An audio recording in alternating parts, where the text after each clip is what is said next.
It'll be okay.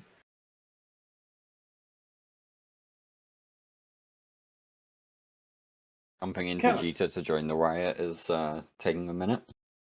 Yeah, hello. Hi, Derek. And there we are. We're good. We're live, folks.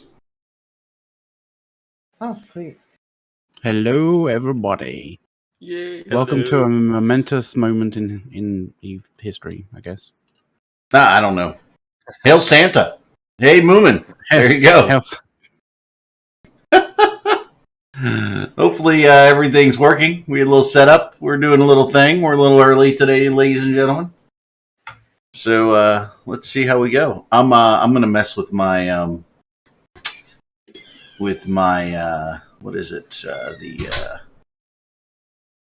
The board here. There we go. Exit theater mode, because I just didn't like the background. It didn't look good on my other screen. So hey, we had a couple days where a couple weeks we were on hiatus here. We had Halloween and Eric's birthday. He was a little tired after his birthday, so last Saturday, we're sorry we missed you. But hey, we've got end scarcity. That's right, end scarcity. By the way, I'm going to point to the bottom of the screen here, where we will note that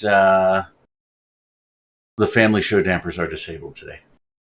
So officially not a family show today. Officially not a family show today. However, with the pre-show conversation that Dawn's had, being her dinosaur, we're a little frightened on where this might go today. I don't know. I don't even know what game you were playing. What game are you playing?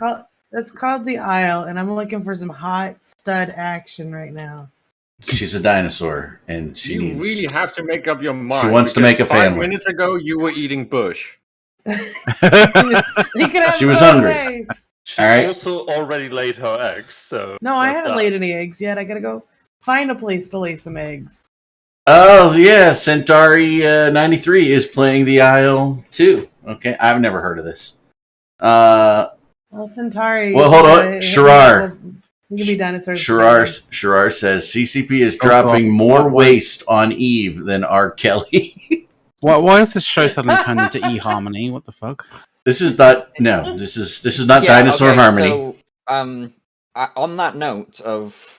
I've got a show turned into some sort of weird dinosaur eHarmony. I'm just gonna veto the 20-minute rule here and just be like, we're going straight into it. Well, see, we're not at 1 o'clock yet, so the 20-minute rule doesn't start. Yeah, so technically we can't. We're doing breaking news in Eve, but we're not allowed to talk about Eve until another hour. No, vetoed. We're vetoed. Vetoed. We are not doing an hour of no votes, just vetoed. We're not doing an hour of Dawn trying to find dinosaurs to fuck. We're just gonna go with virtually. What the hell have I walked into? I mean, because I've been downstairs sorting out the 3D printer, and I've just gone back. I wondered why you weren't talking. I was like, yeah, sorry. 3D printer stuff. I had some new stuff turn up to make it work properly again. I see. You know what, guys? We have to time out. Just before the snap, or after the snap, we have been playing around in public voice. We need to move because the chat heads doesn't work. Sorry, I'm like, why aren't our chat heads work? This it's going to break all the other things that you might have running. But okay, do we care about chat heads? I'm going to let the audience say. Do we care about the chat heads? If the answer is no, we're not going to do anything. So, Dawn already moved. So, do you really care who's talking about? We got a question in Twitch chat about people. We've had somebody saying yes. It's probably just nice of us to do that.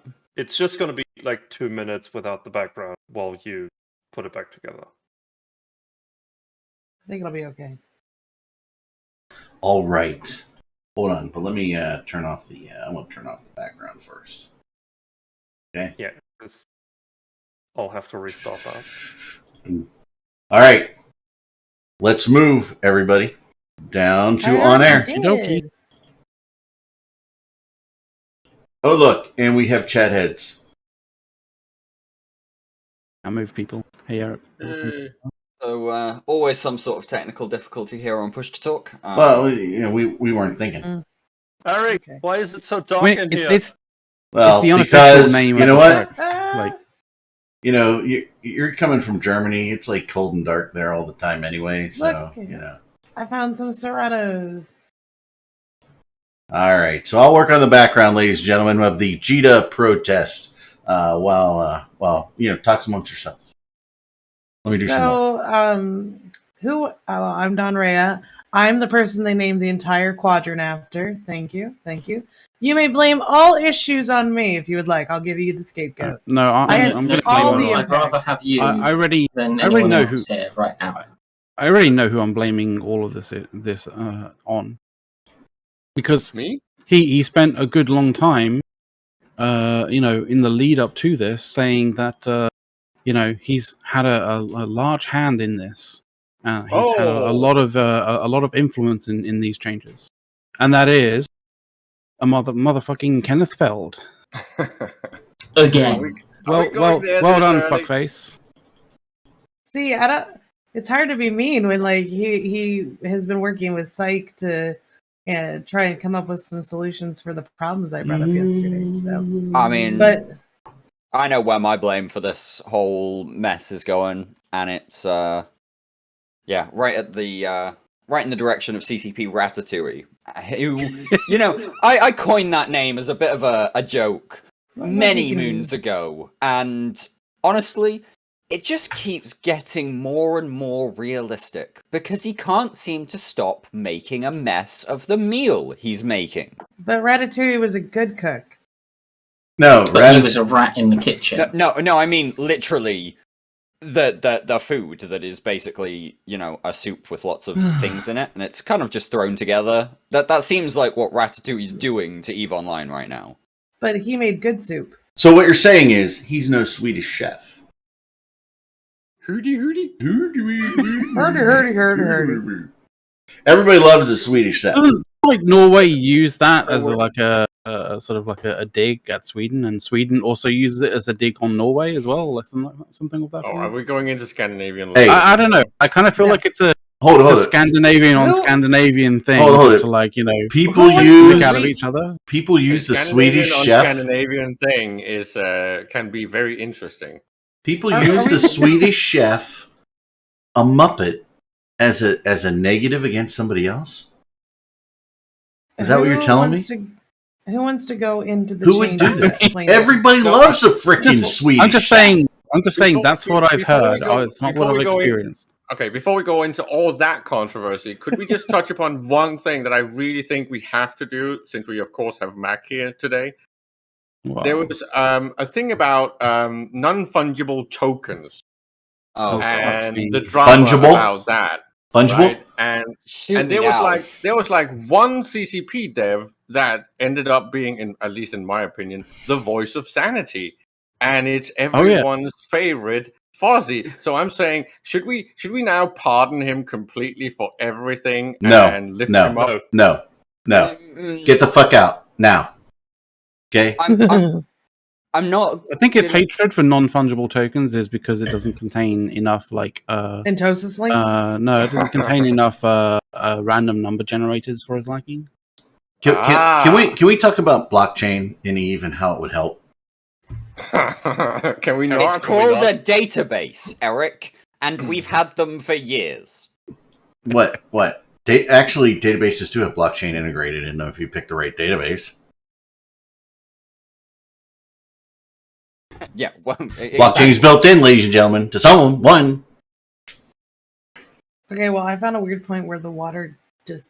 Okay, so I'm looking at nobody wants to pardon him.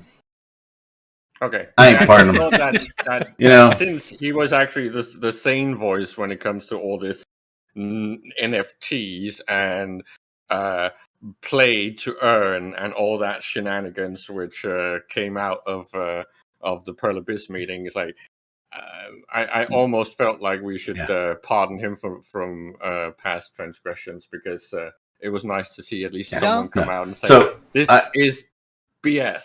I have to address something. I can't put up the local count because I'm not given the feed. That's Smug. Smug went there early. Man, he has been streaming to our local channel for like 4 or 5 hours maybe. And he's screaming, and Briscoe's screaming, "You guys really should cover this. You need to talk about this." And Smug's like, "I'm here, man." Local count. Then they had to yell at me for an hour, to get my stuff together, right? So, and we said, "Hey, are you able to just like write out like Jita protest? Can you put like a little word thing up, and we can change it as necessary?" Oh, you're asking for a lot. I'm just saying, you put a little 4,000 or 2,000. Can't we just give an update verbally every once in a while? Well, doesn't Jita have a hard cap at like 5? No, it's like 6.5, I think. Isn't this like the biggest frickin' server on the network? It's 6.5, but they always they have a hard cap on Jita because Jita, they don't want it crashing ever. So they have a hard cap. No, they don't want it crashing, but they also it's custom mapped to the strongest node on the system for sure. It is custom mapped to the strongest node, but it also, we all know that strongest node or the strongest VM. Players can push it. But well, actually, I will say, if you push the local people to 6,500, nobody else can come in. It's kind of fun, Eric, because it's a good way to mess up with the economy today. It's the strongest node on the system until you have a fight that people expect will reach like 13,000, at which point they map Jita off that node and map the fight onto that node, and then people still can't get into the system because, preparation or something. That's what happened at, was it M2 2.0? The CCP actually mapped that onto the Jita node for that fight. Yeah. But, just a technical aside. Is that why it fucked up? Anyways. Profurix, by the way, you can't scale the game like that. So, no, sorry. Doesn't work. All right. Wish it did. So, who wants to give a timeline of what has been discovered from yesterday to today? Is this discovery time? We want I don't have a CCP development, because it's a CCP's development is a flat circle. Like, it literally just goes round and round and round. You know what? I didn't prepare that slide. I'm going to do that while I see a lot of people saying CCP listen to your players. They did. There was a lot of player input on this slide. They listened. No, they did not listen to anything. They sure did. No, they did not, Dawn. Yes, they did, because based on my conversations... Can we let Dawn finish? Who was it?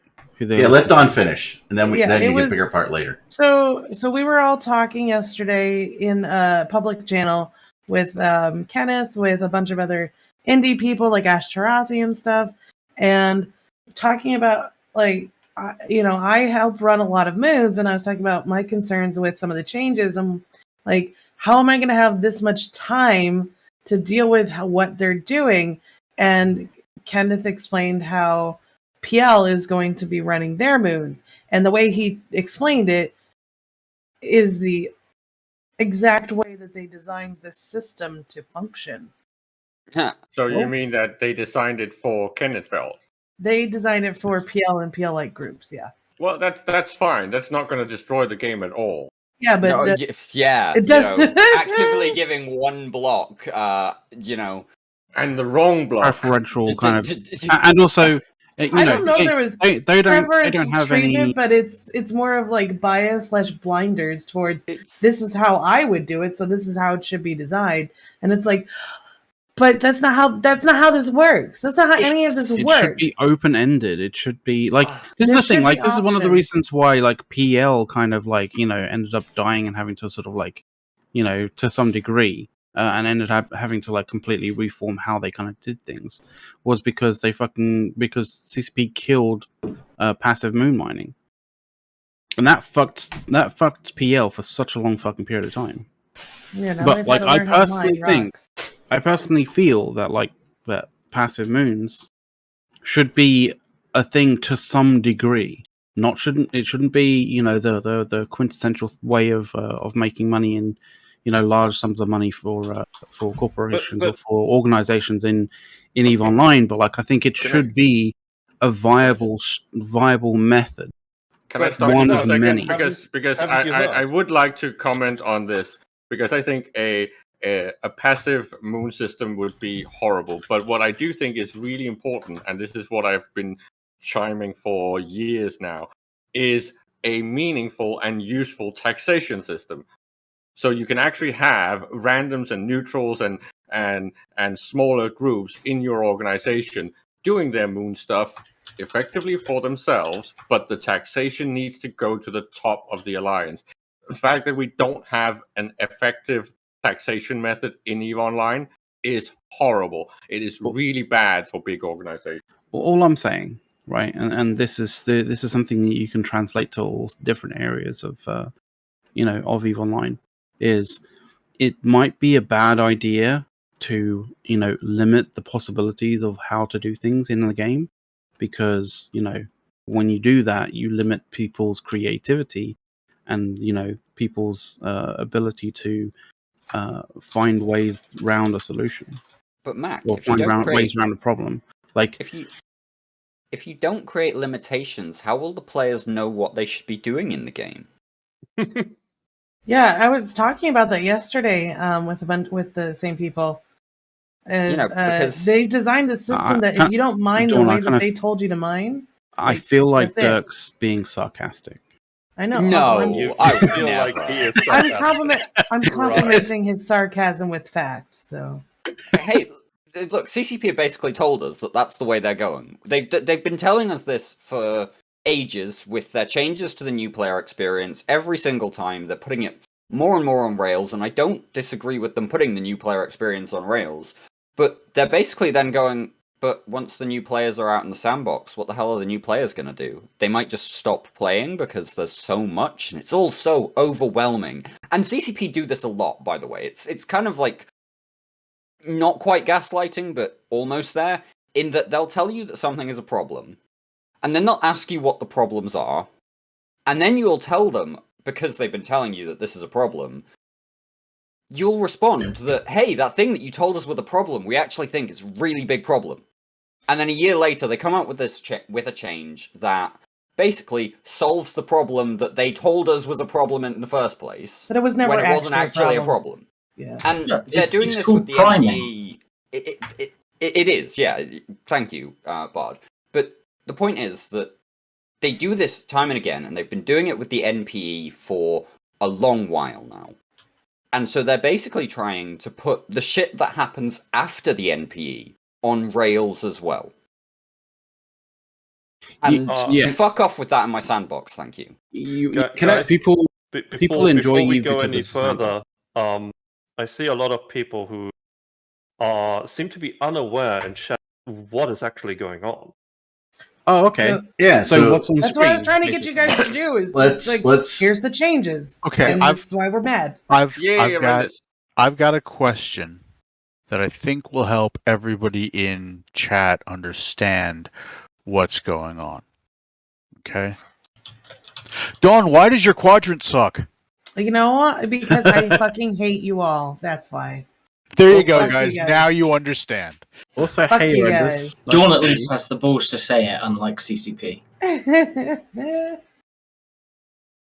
No, if I knew that we were going to say that, I would have pushed the button. The AC/DC. I've got big balls, but okay, I can't do that. Go ahead, Don. So, for those of you who aren't aware,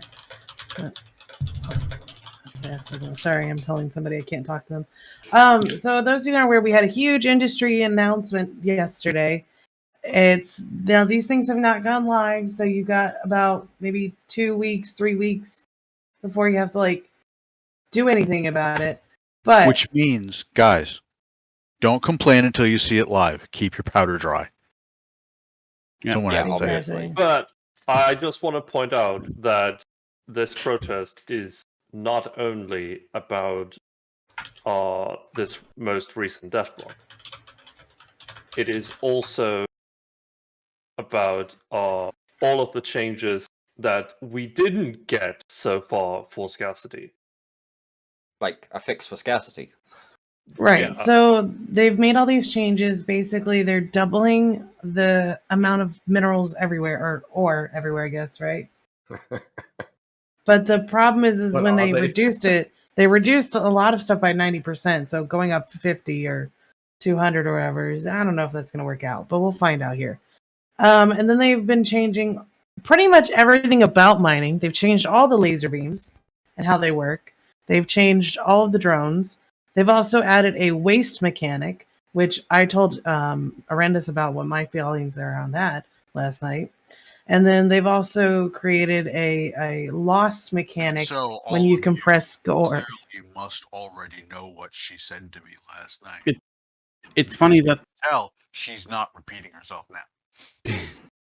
Yeah, we'll go into it, but like I just wanted to keep going through. Go ahead. Some of the changes. What I find interesting. Oh, go ahead. Go for it, Dawn. I was just going to muse about like the waste system and like how CCP kind of approached it. Because it's funny that they just approached it in the sense that it's all about essentially your your progression as a player in EVE Online. It's like do you have the skills and the module? Do you have the player SP put in the right areas and the modules with which to reduce the amount of waste that you leave floating in space, right, kind of thing. Not develop a kind of an actual thing that requires player skill and interesting mechanics inside of the game. So it's not really a question of like, do you have the SP in the right areas, but do you actually have the coordination and the the sort of the just the concentration to pull it off and waste less of the material. So I have a dumb question. Okay. Mm-hmm. So let's use small numbers. I mine 10 units of some ore. Then I compress it. 5. And it's smaller. So, but I now have created waste. In which case, so the time I spent to mine 10 units of ore, I really only mined 8. Got 8. Mm-hmm. Okay. All right. So roughly. So no, that's not how it works, Eric, because that would be too easy to understand. Okay. So what they did is the waste actually happens while you're mining. Yeah. Oh no, and compression too has a loss. I love the compression side of things because like correct me if I'm wrong, but I'm fairly certain we were right because we were talking about this on Friday night when we were kind of drunk, but super drunk. Compressing in space is going to be better than compressing in a dedicated massive compression facility that makes issues with amazing sense. But I want to dig down before you guys do this stuff. Refinery that can contain 1,000 rock balls. Hold on. What is interesting gameplay about creating waste? Well, it's not about creating waste being good gameplay. It's about reducing. I'm just asking the dumb questions. For good gameplay. Hold on. The best part is, unless you're paying a shit ton of attention to what's happening, you don't even notice the waste during mining, because what's happening is it's listed. It's just not there. Yeah, it's like you're mining. Let's say you're mining 10 rocks, right? Mm-hmm. You are still getting your 10 rocks. Just that, when waste is happening, it just goes poof, but you still get 10 rocks. It comes out of the asteroid. More is taken out of the asteroid. No. Yeah. Also, no, that is how it works. No, it's not that more came out of the asteroid, because your yield per cycle didn't change. So if you're still at 100% waste, then you pull 100 units out of the asteroid. 50 of it goes to waste and vanishes. No, Arendis, no.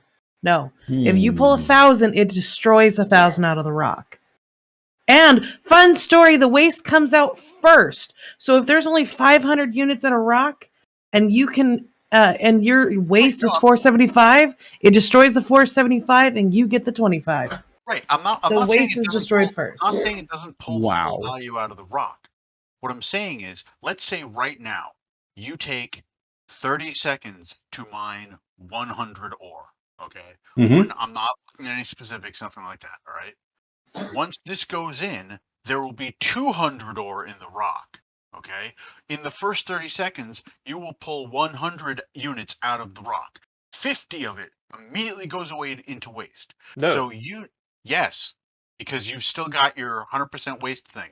It's not. It's doubled, but fully half. Okay, Horrendous. Horrendous, So you're not getting it. Either you are wrong, or the example CCP has given in the death block is wrong.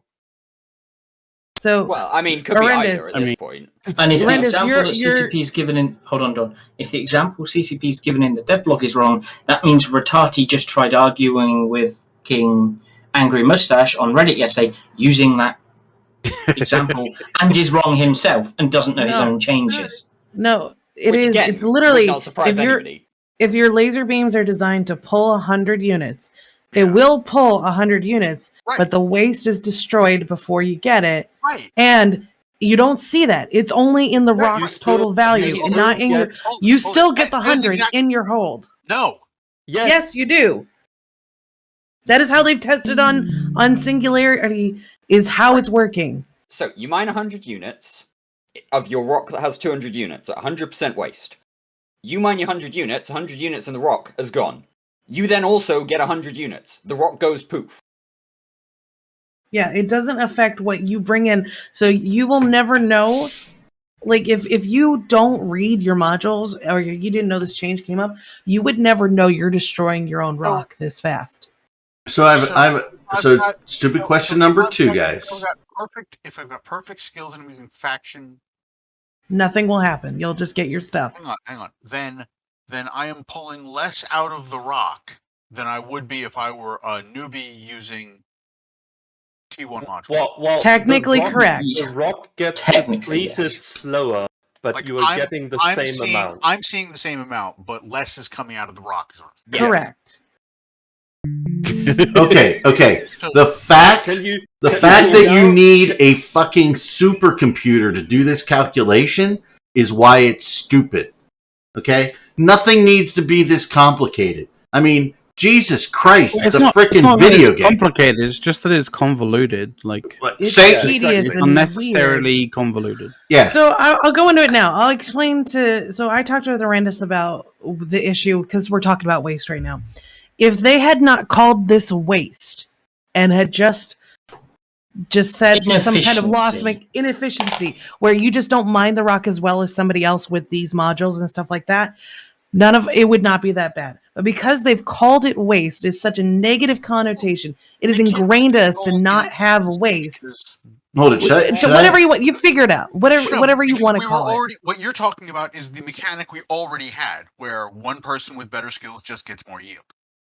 Right. Well, and if they want to have like some of the rock become unusable, if you mine it with this, it's just when you call. It's just the verbiage of calling it waste and knowing that it's destroying exactly this much, and your chances of it. Whatever they called it, if you're making X units of the rock unusable, people would have gotten just as upset. Yeah, but the fact that it's just like disappearing and that waste comes out first, which I feel like is super unfair. Why should waste come out first? Is it just because that's how you had to code it that way to make it work? Because if you've got a rock that's got 500 units, you have to find somebody, and the waste is already 600 to be able to mine this particular rock. Then you're gonna have to find somebody that can mine it with zero. The other way, where if you're pulling out 100 per yield and you got the inefficiency, so shall we use that term? Then 50 of it goes away. That would have made more sense. That would have been the smarter one. That would have made a lot more sense to anyone. Oh, Jesus. But that would have slowed down return. That would have meant that over time you're getting less. Yeah. So then you double the output, the take of a mining laser, right? They just make the game too fucking hard. But it is. It's not hard. It's especially when the compression comes in. They do seem to be unnecessarily convoluted. Needless tedium there. Rendis, by the way, you're really quiet. So yeah, I tried to boost them up, but Goonie is. I'm sorry. I'll try to speak a little bit more clearly and project a bit more. Christ, I mean, it was easy to talk over you, but yeah, I know that's why I did that, Eric. So let me give you this question: what's the point of this system in the first place? It was create the point of the system is to create the opportunity to get a greater yield out of the same resources that are there, but make it something that you actually have to focus on training up into. And paying a hell of a lot more. And paying a hell of a lot more for it. They're like, but oh man, that's so is this so bets, right? Is this like the Rorqual number 2, right? Where everybody's going to spend a lot of money, dump a lot of skills into it, and then they're going to like, oh no, it's too much yield. We got to tune it down. When you say spend a lot more, what are you talking about? So to get the best efficiency and zero waste is either using T2 is lower waste, or faction. Okay, so you're talking about the faction modules costing the risk. But only faction modules and one type of faction drone. The excavator, which is an ore faction drone, doesn't get a bonus, and the augmenters, which are also faction drones, don't get a bonus. Only the ice harvesters and the ore harvesters, which are like 400 million a pop, because you can only get them if they drop from the diamond rats in the NPC systems. Yeah, but the Rorqual is a huge issue, and so why would they let you use excavators with your Rorqual? That's a huge issue. I understand where they're going for, but seriously, oh my god, its return. We knew that was exactly happening. That Rorqual. So if you get too much ore because of this, they're by the way, we're over 6,000. Yeah, we're gonna. I mean, they're just gonna. I'm only seeing 5150. I just get tired of changes. That was a good album. Hey, I get tired of changes that make me invest time, money, and skills that they just fucking nerf later. So, I mean, it becomes a thing. Like if this is what CCP does, right? They nerf everything later after you spend lots of time and money to get into it, which is exactly why I'm not mining, because they fucked me on the Rorqual, so I don't give a shit.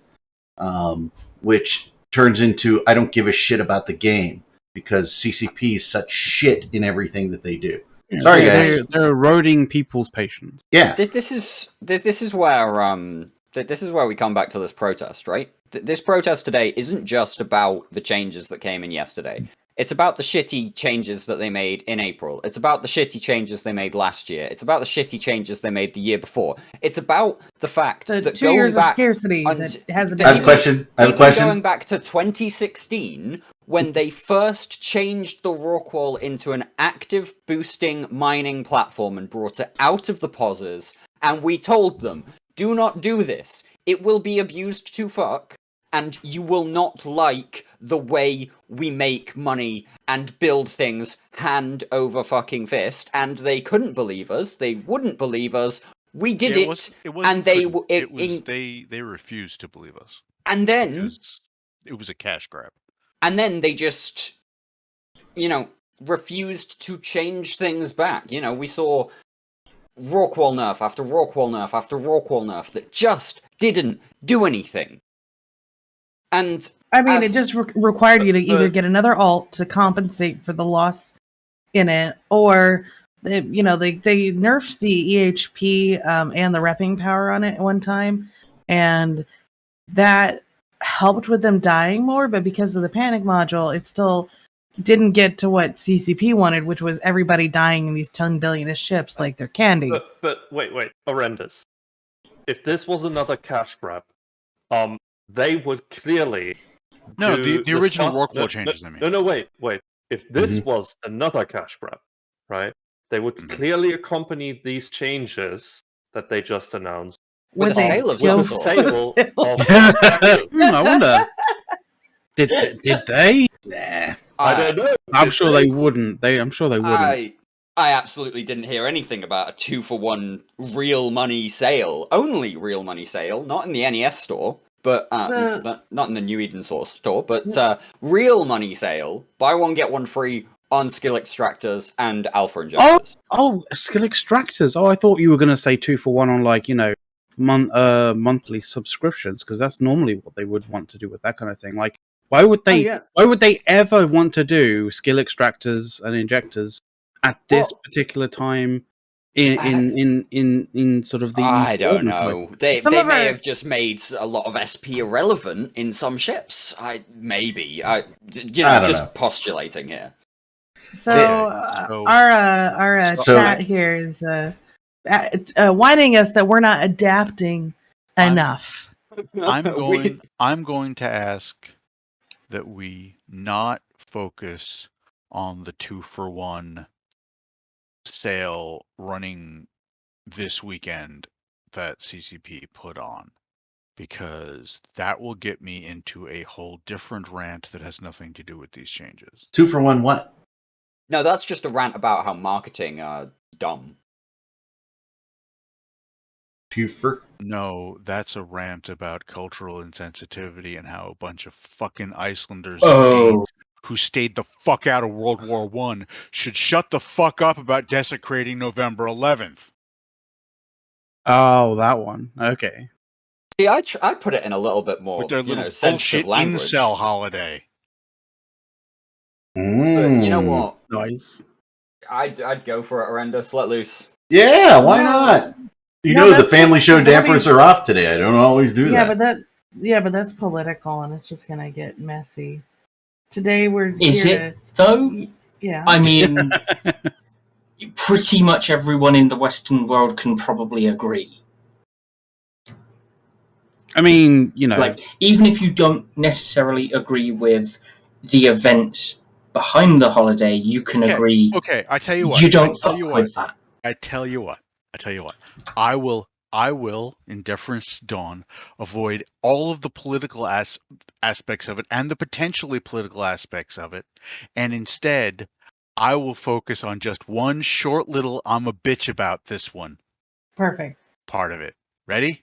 Oh, go for it. In raising these concerns about the thing brought up in their dev blog on Monday, I think it was. Tuesday, whenever. The one earlier this week. In raising these concerns about it in the thread for discussion of that dev blog, all of my posts on that topic got moderated as off topic. Because complaining about something in the dev blog is clearly off topic to the discussion of the dev blog. I'm going to have to read the dev blog, which I have not read. You haven't read the one that came out yesterday? Okay, CCP is like irrelevant to me. Do you not know what we're bitching about? DevBlog just referenced was the one on Tuesday. Dawn, please keep up. No, I'm asking if he had read. I get it. I had a different question, Dirk. Hey, you guys have all my free time every week on this show. All right? I want you to understand that, right? I work a lot. Okay, so I don't have time. Like, if I play a game, it's like, hey, I get 15 minutes at anymore. So it's a challenge, right? So yeah, if I read this dev blog, Horrendous, is knowing me, is my head gonna explode? No. Okay. Horrendous chat just solved the mystery. Someone in CCP just slipped Kilgarth like 15 bill and had you renamed to Off Topic. That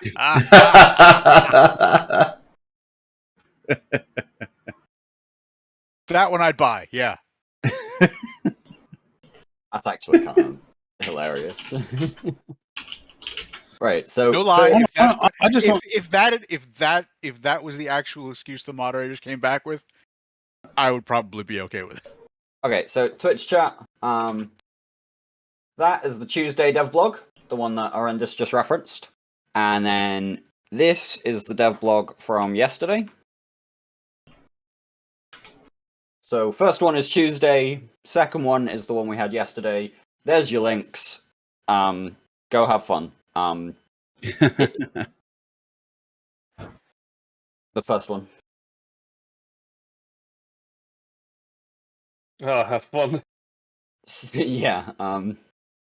So yeah, like this.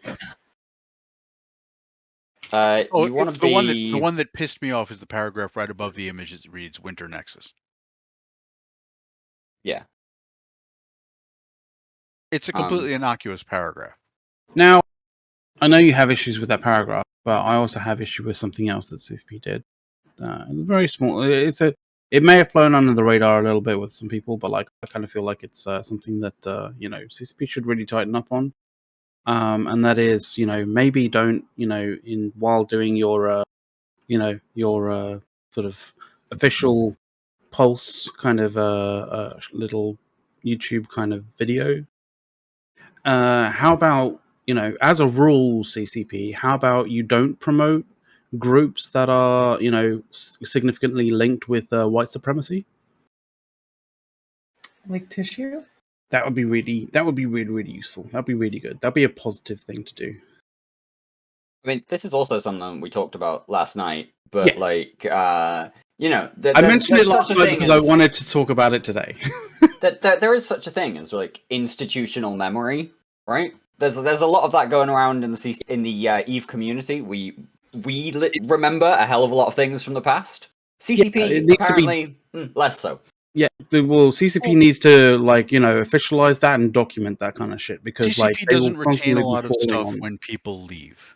They'll constantly be falling on their sword. They're bad at institutional memory. Well, if their turnover rate for devs are as high as we think they are, they really need to institutionalize that shit. Keep in mind that turnover rate includes the stuff from a few years ago when they were looking to sell the company, and so there was a pretty much active purge of as much payroll as they could get. Yeah, I get that, but I don't know, maybe take all the lessons. The memory. Yeah, but maybe before sort of firing everybody or firing the people that you want to fire to make the company look more attractive from a financial basis. Maybe before doing that, have them note down all of the sort of things that they've learned from in their as a policy, as a kind of I don't know, some kind of policy drive or whatever.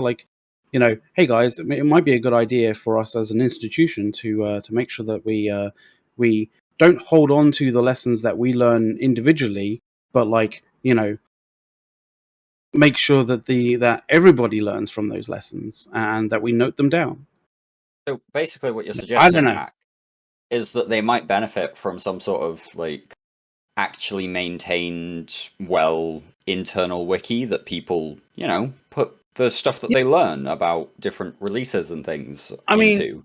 I would have thought that maybe when they initially created all the coding for the game, when they didn't internally sort of notarize all of that kind of stuff, maybe the headache that produced might have actually sort of had them think critically about maybe not causing that to happen again in different areas.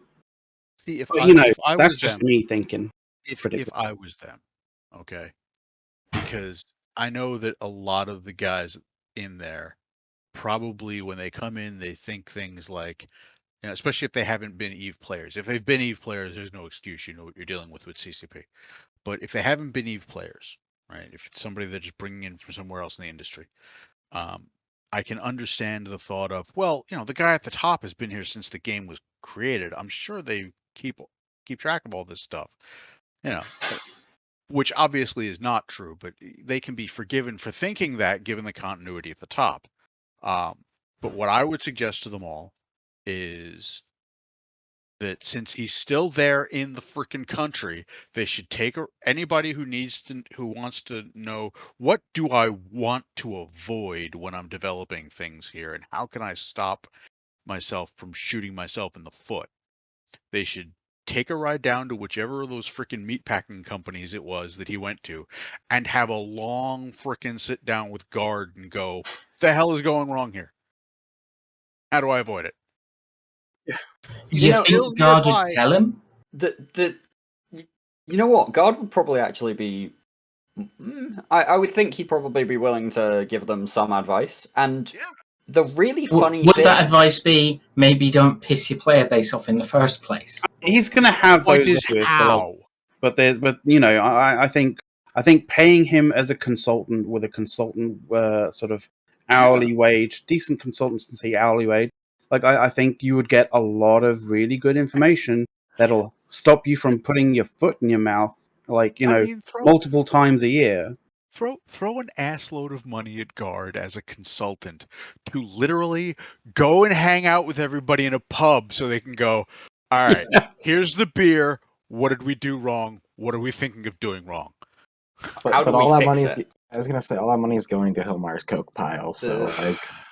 No. Hilmar's Coke pile is entirely Bitcoin because it's a blockchain pile. So he's moved from Coke to blockchain. So like, what I was going to say there on the Guard thing, just real quick on the Guard thing is the really interesting thing about, you know, going to Guard and asking for his advice is that, you know, he's probably been paying attention a little bit to what's going on. He is. And he's probably got some, like, actually kind of up-to-date advice still.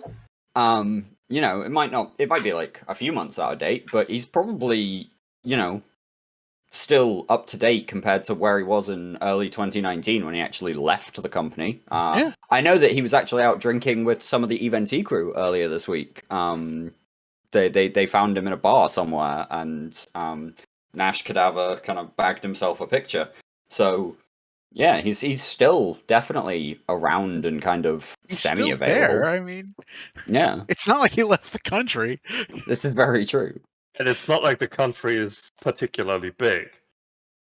Just check the diversity dating app to find out where his genes are right now. You just go find it. Yeah. Yikes.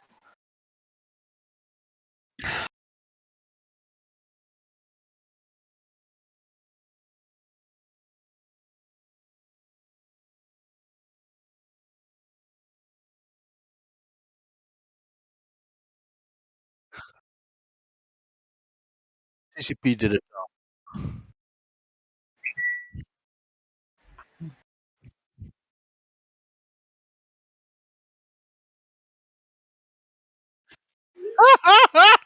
Fuck! So anyway, first time question from Rip6. We'll start over here. And a new player, right? And we don't know where you're from or whatever, but we're really seeing what you know. I don't know much. Yeah, I don't know much. But it's CCP seems to be a broken record consistently, right? They either don't communicate well, make massive changes that don't make sense to anybody, or do something like leave scarcity on way too long and then nobody wants to destroy ships so nobody wants to fight. Right? That's kind of it in a nutshell, and we're kind of doing our annual rant on it, or weekly rant, whichever it is, I'm not sure. You know, Eric. Daily. Yeah. Yes, Sarah. I really love the fact that you just used the broken record analogy. Yeah. Which, you know, is about doing the same thing over and over and over again, right? Just also a definition of sanity. Yeah, go ahead. And then you said consistently. Yeah. So they're doing the same thing over and over and over again. Over and over and over again. And over and over and over and over again. Right? Yes. So yeah, I mean I continue, because I have a background in software development, I continue to be confused by massive changes and poorly explaining those massive changes rather than, you know, turning the knobs a little bit or turning 2 or 3 knobs, not 50. But Eric, these changes are so massive and important that they put them on Sissy and they didn't work at all. Like, you could not do any compression. It would just arrow out. Yeah, well, I understand kind of testing really, really strange. You must have done something really strange when you put it on, right? Like what did you do to break that mechanics so badly? We didn't test your code. There's no. No. There's no UAT, right? I'm wondering what Soth did. Like, what? Like, if we wanted to repeat that, like, inability to do, that basic thing, what would we need to do? Can we bring up the compression video that Cryo made? Mac, to answer your question, use compression on anything in the way it was intended to be used. Lies. Well, that makes almost no sense. Lies. That is. It almost seems like nobody actually even tried to use that. That is so obviously not true, Soth. You're contradicting yourself right there. Mm-hmm. Yes, clearly, the way this whole thing is set up, compression is not intended to be used.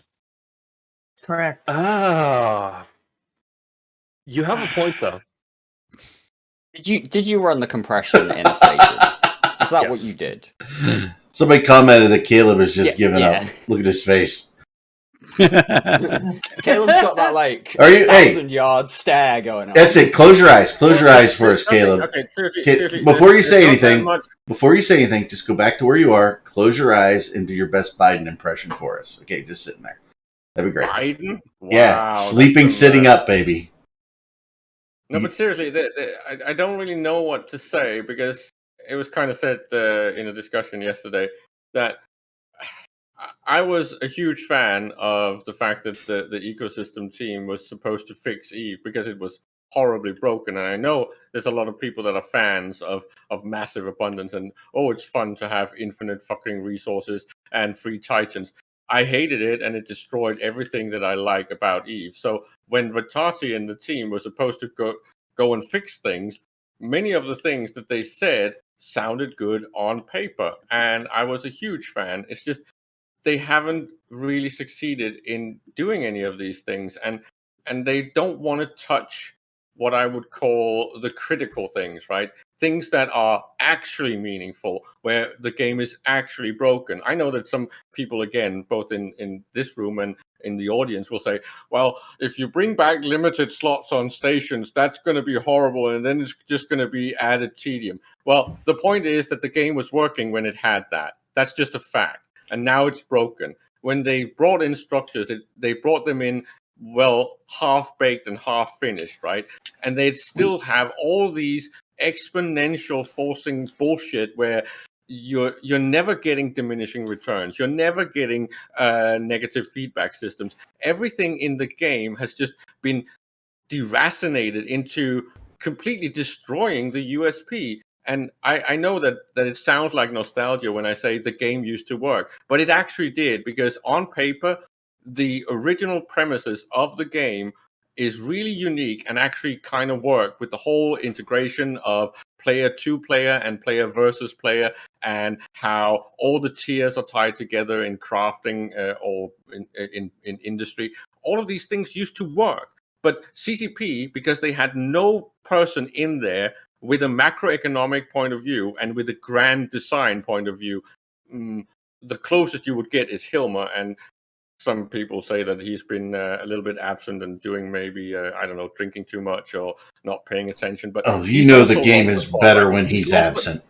He's lost the plot on what the original premises were, and now the game has just been completely destroyed. It's almost tragic to see this, because I have played this game for nearly 20 years. I've been here since the early beta, right?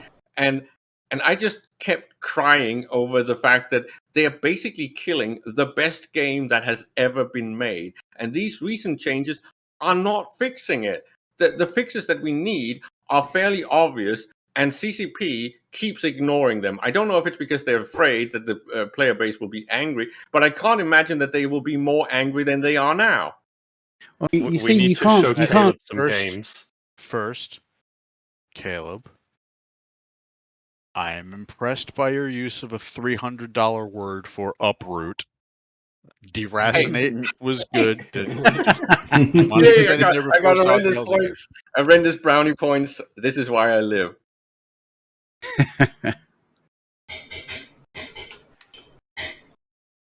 No, but it is.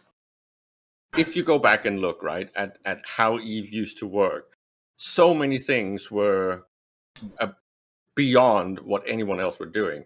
And even when Andy was there and we had the whole structures and more agency to the player base, there was amazing ideas, right? But they didn't deliver all of them, or most of them were only half baked. So it's just, why not go back and look at some of those ideas? Why not fix the things that are obvious? And again, I can only say from an economic point of view, the most obvious is actually bringing back limitation on something like industry. I have a question. Okay. So hold on, I just want to get this clear. Effectively, we just want Seagull back. Fuck Hilmar, fuck Rattati, bring back Seagull. I didn't even know that she was that great. I don't like when we use that kind of language, because I think many of these people are well intended and they really do try to the best of their skill set, right? This is the same when people go. You saved yourself there. But seriously, it's the same when people go crazy on Fozzie. I know that Fozzie is a really good developer on many, many things, right?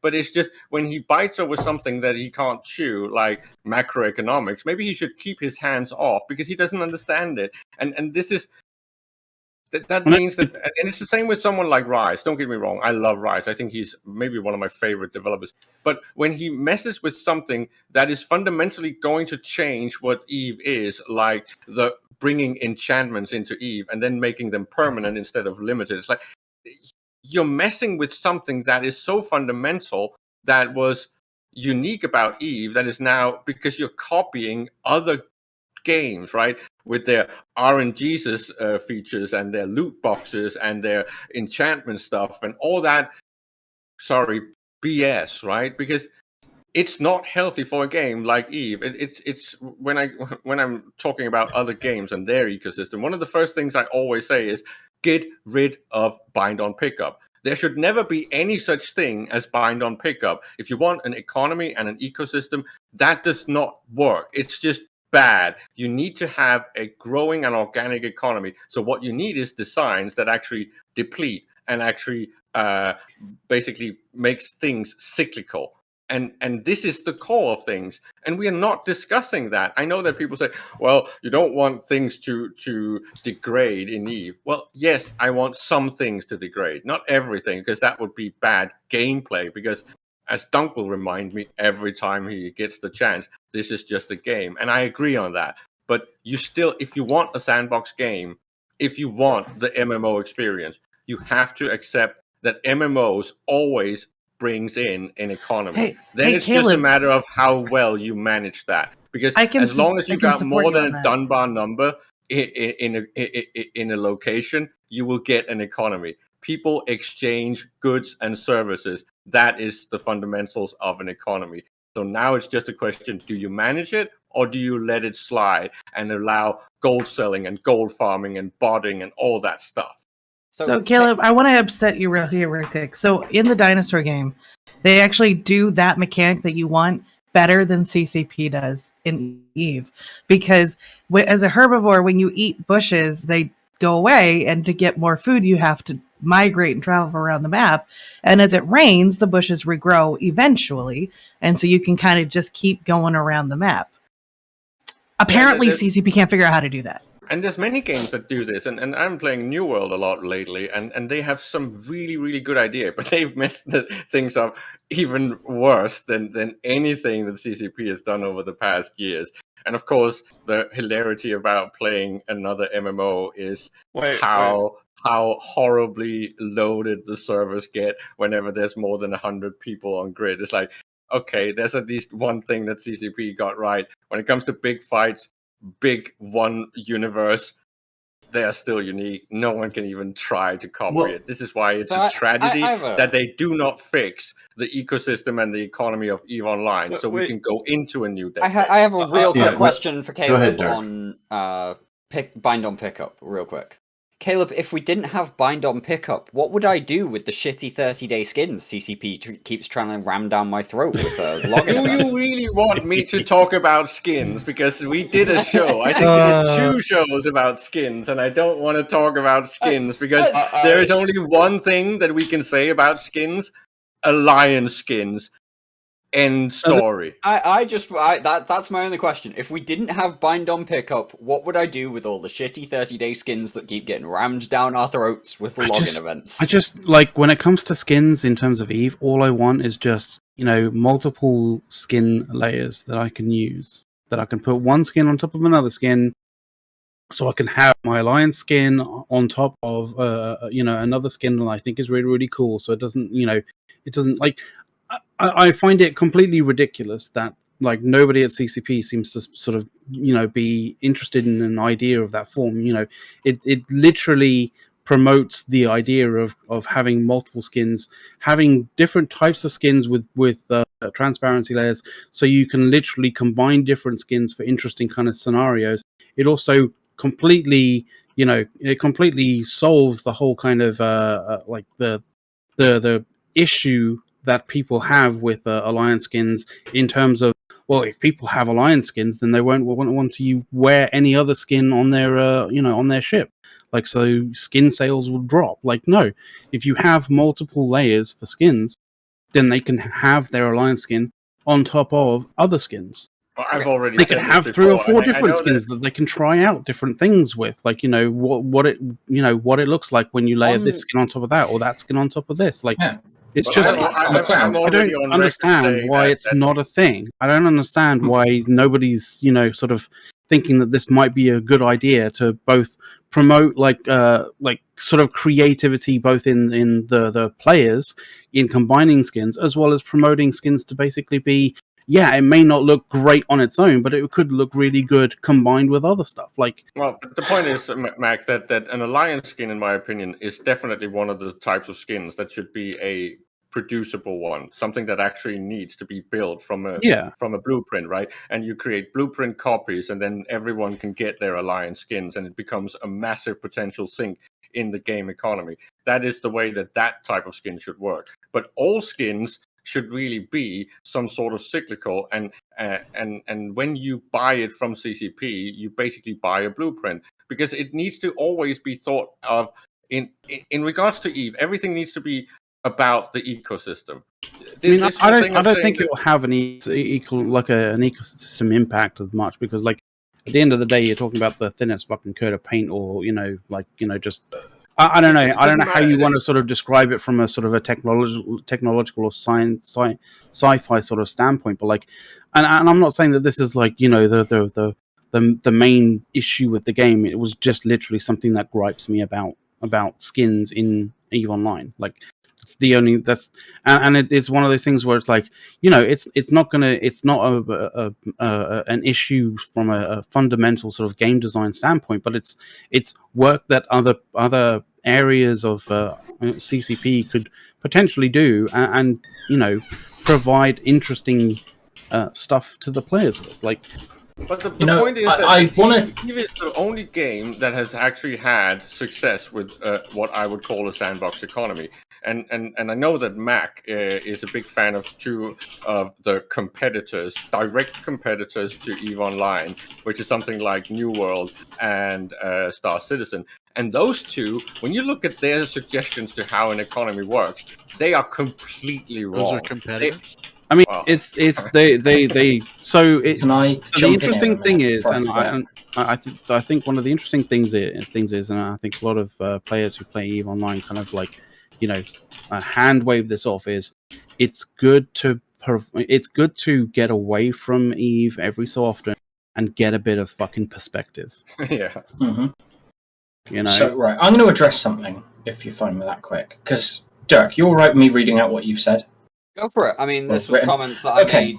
I'm not going to read the whole lot, but you make a point that the player's vision for EVE and the developer's vision for EVE seems to be completely different, and there's no willingness to meet in the middle.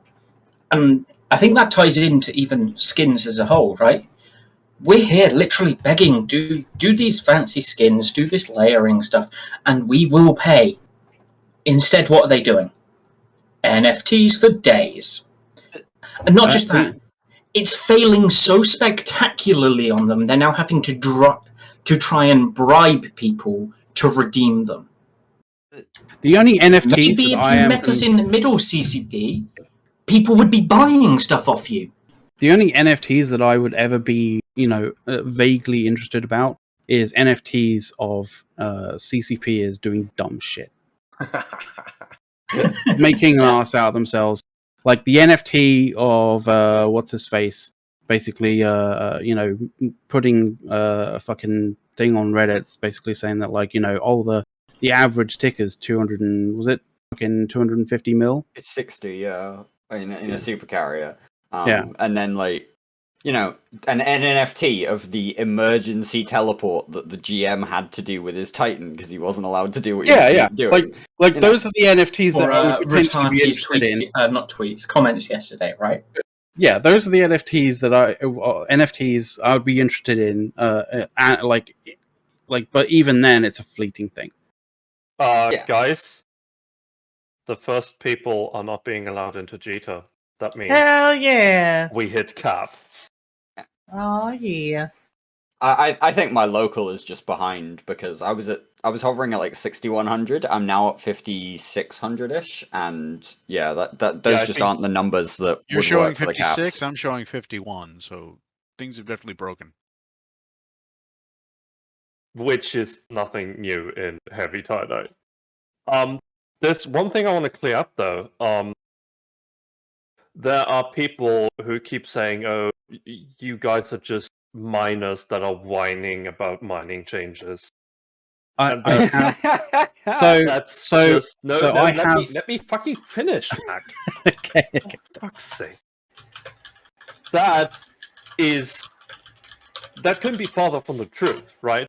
The issue is that these changes that we keep getting for like 2 years now, they are all about the economy, about mining, all of that stuff, but they impact all of ETH. They impact not only PvE, but also PvP on a small scale, on a large scale, on everything in between. Because the fact of the matter is, economy changes do impact everything you do, because they impact prices, right? And they impact how much money you have access to. Yeah, availability of goods, like it impacts all sorts of things. I mean, I addressed this on an episode, 6-7 months ago, right, where I said we could be entering a death spiral because they've caused such stagnation within industry that will collapse and fall out from under the game, taking everything else with it. And you can see an example for that is the hack matter. The only reason why you don't take out TAC-1 battleships to fight against hacks is because the TAC-1 battleships are too expensive compared to the hacks, right? So they are no longer an effective counter because of the price.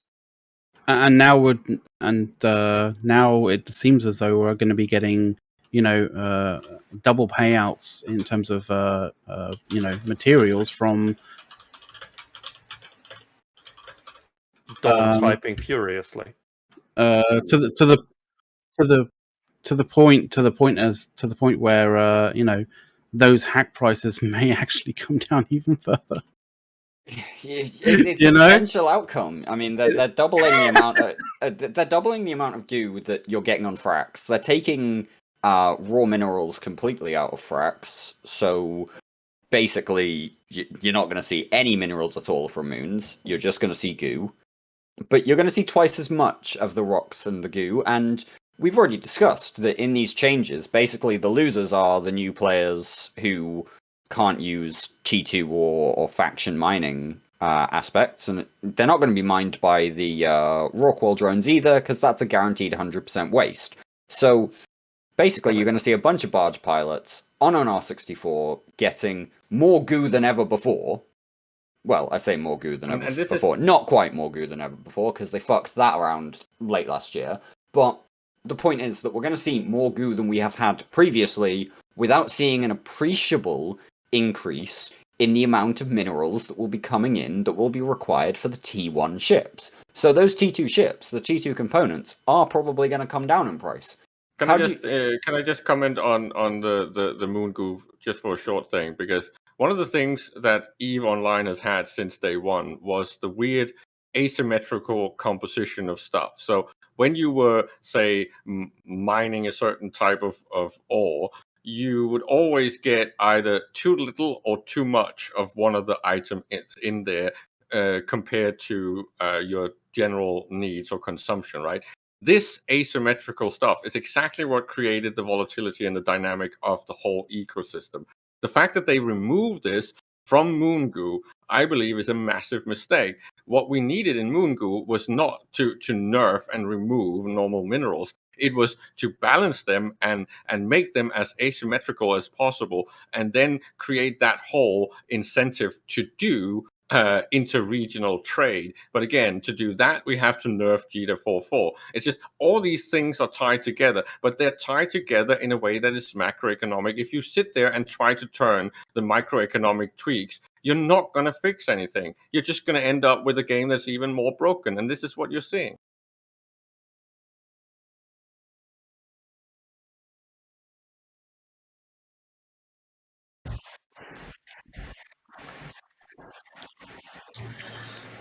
No, I think given the numbers I've just worked out, Eric, this Eric, is the more meaningful way of doing it. Eric, you're muted. You're muted. Yeah, when I go to type and do certain anyway. things, right? So, and what I said, folks, was, would it be more interesting if we all just logged off for the day, right? Everybody, and let them know. But if people can't get into JITA, at this point, we've shut JITA down. The node is so broken that we cannot get an accurate local count anymore. This is effectively the best way to show CCP that, you know what, we're not happy. Here, we're going to blockade your main node just because we can. Not just that, Dirk. And the thing not just that, but the... hold on, sorry, Stuff. I just want to say this. The agreed rough numbers right now are about 6,500. Somewhere in that region. Of 30,000 players online. We have about 25% of the player base in JITA alone doing this. Right. Logging off would just show a dip. You wouldn't have a number to compare. This shows that quarter of their player base is actively doing this. Mm-hmm. And by the way, 3Xios, we've said it about 20 times during the show. So, it's some of the changes, scarcity, a number of things, right? Just CCP's wholesale mismanagement of the environment, right? Yeah, this is not one specific change. This isn't Incarna in that sense. This is Incarna in kind of a way that, I'm sorry, I've been saying for a few years now. You've all heard me do this Incarna rant and how actually there's a bunch of issues with the game that actually need to be focused on in like a series of patches over like a year and a half or so. And we haven't seen those changes. This has just been the collective amount of bullshit that CCP has continuously been introducing and continuously refused to engage with us about. And a lot of us have just had enough at this point. We're sick of it. Yeah. I want to point out another thing here. Take a look at the clip I put in Twitch chat, Sloth. That is not my cat. That's my cat. That is Dawn's cat asking the stream for sustenance. Yeah. No, she's not hungry. Just move her to another area and give her some bushes. There's one more thing. CCP keeps working on all of this economy stuff because they keep failing the mark, right? You can't put it however you want. This is not going to achieve what they told us it's supposed to achieve. So they will have to address it again and again and again. This takes up resources, and instead of dealing with the economy, if they would actually do it right for once, they could deal with other stuff. They could actually bring in new exciting content to EVE, new ships, new mechanics. But instead, we have to deal with this economy bullshit over and over again, which I personally am pretty fed up with because I want a PvP. I don't give a fuck about mining. So time out. Because they make the wrong changes. They make changes that are that are breaking news. And breaking news. Because because I don't think you guys can see the same thing in chat as all of us, right? So D Chills posted. Now I can't confirm this. A CCP representative called Rioters Whiners live on Twitch, and here's the Reddit link. So I'm just going to share. That was the clip I posted in Twitch chat, Eric. Okay. So I threw it out there again, right? So is again, I have approached this topic from CCP many times, right? And I'd love to know who that CCPer is because I'd love to call them out. It's an AT commentator. It's not a CCP. Okay, it's not CCP. I know Okay, who it is. right? Yeah, This is I don't know who it is. okay. It's not CCP, which is good, but CCP needs to properly admonish this because these are the things that come out on. Is it on the CCP Twitch channel? Yes, it's on CCP's Twitch. Yeah, that's where they need to address that, right? Because the best thing that any company can do is admonish their own customers in a negative way. Right. I don't care if you agree with them or you don't agree with them. It's the biggest, dumbest thing in the world. Okay, so first up, I'm gonna just step in on that Twitch clip. I did just mute for a second to listen to it. That is a clip from the middle of an Alliance tournament match. The only people speaking on that stream are players. Mm-hmm. They are player commentators of the match. That wasn't a CCPer. That wasn't a CCP opinion. That was a player talking on CCP's Twitch stream. Right. And, if... What I'm saying is they need to publicly admonish that individual because it was on CCP stream. And as such... Right? If they don't do that, they condone it. You can agree or disagree with that. I necessarily agree, but somebody says it. Somebody says it. I do want to see the wider context of what chat was like at the time because it could just be match bitching. It could be match bitching. I'm going to say I haven't seen, so I'm going off of what people are saying. It was a big match. It was a big match. Yeah. So, it could be match bitching. It could be players bitching at CCP on their stream about the fact that we've shut down Jita for them. And you know what? If people are bitching to CCP in their Twitch stream about the fact that we've shut down Jita for them, you know what? This is working. So thank you. Thank you all for going to Twitch chat. Oh, well, hold on. Explain to me, right? Just somebody commenting in the Twitch stream like our folks or actually talking. See, my interpretation of that comment was they were actually talking like we're talking on the stream. All right. So it was. If that's not true, then I kind of take it back, right? They're commentating the match, and basically there was a comment about people whining in Twitch chat. The salt fuels the person who is commentating. Eric, I kind of have to defend that guy here because you have to deal with a lot of salt during tournament matches. In Twitch chat, a lot of salt, and it could be anything. It's some nasty stuff in between there. Yeah, but you don't have to make that comment. You make that comment. Making the link between some random people doing whining in Twitch chat to the entire the entire thing. It's simple for me. That's kind of wrong. It's simple for me. That comment's pretty clear. If it was a commentator on CCP's Twitch, CCP should address that properly. It doesn't matter what the circumstances are, right? Because we can say a lot of things here, and we see a lot of stuff in Twitch. And McLeod and I know over the many, many years we've done this, we put up with a lot of crap. It's how you react to it and that professionalism, right? CCP needs to address that. But Eric, we've touched upon this before, and this is back to a topic that we were ranting about a lot some months ago, right?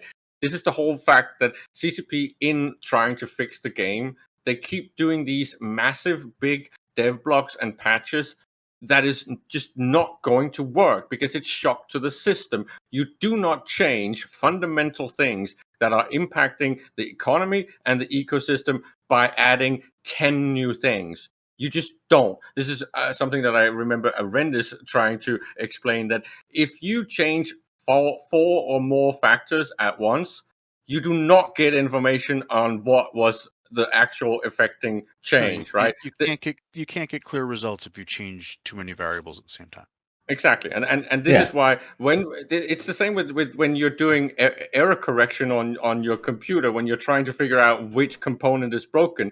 If you change all of them at once, you're not going to know which one was broken. And it's the same if you have an infestation in your garden. If you rip up the whole garden and replant it, you're not going to know which it was that was broken, right?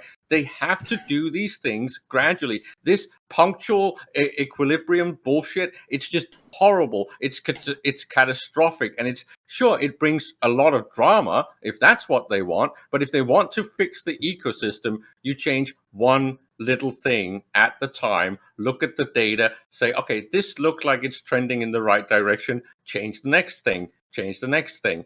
And I would say never do more than 2 things, and then do them with, I don't know, 10, 20 days between them, right? You have to do it gradually, because this just means everyone needs to adapt, as everyone keeps saying, just adapt. Yeah, well, adapting to something where the game fundamentally changes, that's just not fun. This is not what a sandbox game is supposed to be. You're supposed to adapt to changes that are gradual, not catastrophic.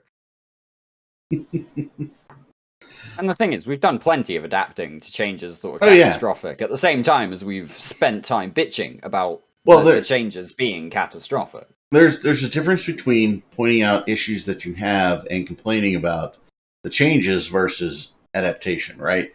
Goons have complained about a lot of things. Goons have warned CCP that doing certain things would be catastrophic for the game. And we continue to point those things out. But at the same time, I think it's pretty clear we continue to adapt pretty well. I mean, I'm just saying. Back to the difference is, and now I'm putting names on it, and I usually don't like that. But when Rise do changes to the ship meta, he kind of tweaks in small increments, but a lot of increments, which I see as a lot more effective than, say, when Fozzie does his big nerf bat and just smashes one ship and then boosts another. This is not fun. And of course, right now we have Arendis, who is actually a doctrine expert, right? It's a lot. I would imagine that it's a lot more fun to adapt to small changes, but many of them, than to just have to completely scratch an old doctrine and then swap in a new one. By the way, I want to address weapon grade incompetence in here. Catastrophic for the game or catastrophic for Goons. Goons, by and large, any game that we play, be fine. Right? Any game that we play, we prefer to point out things that are catastrophic for the game. We don't view things in that narrow view. We want more people to play Eve, and when we see changes that make less people want to play Eve, right? I mean, Blackout was the biggest drop in subscriptions, I think, ever, and activity. These changes that they've done over time and over the year have made wars harder to wage, and that's not a Goon thing. Everybody likes to fight, right? I mean, you just need to look at Goons pointing out that the Rorqual will no longer be used for mining, which means you can no longer hunt Rorquals. And who's using all of those Rorquals? Goons! So we are complaining about us losing less Rorquals now to enemy hunters, right? Yeah, like our brain trust, if you want to use the term brain trust, our brain trust is already figuring out how the hell this change is going to impact us and how the hell we get around it. That's going to happen anyway. We do this. We've been doing this for years. No big deal. But the fact of the matter is that these changes are still negative, regardless of whether or not we can get around the mechanics. That's that's just it. So, I mean, and also, it's not just Goons here. Looking down the list, I'm seeing Test here, there. I'm seeing Dock Workers here, I'm seeing Brave, I'm seeing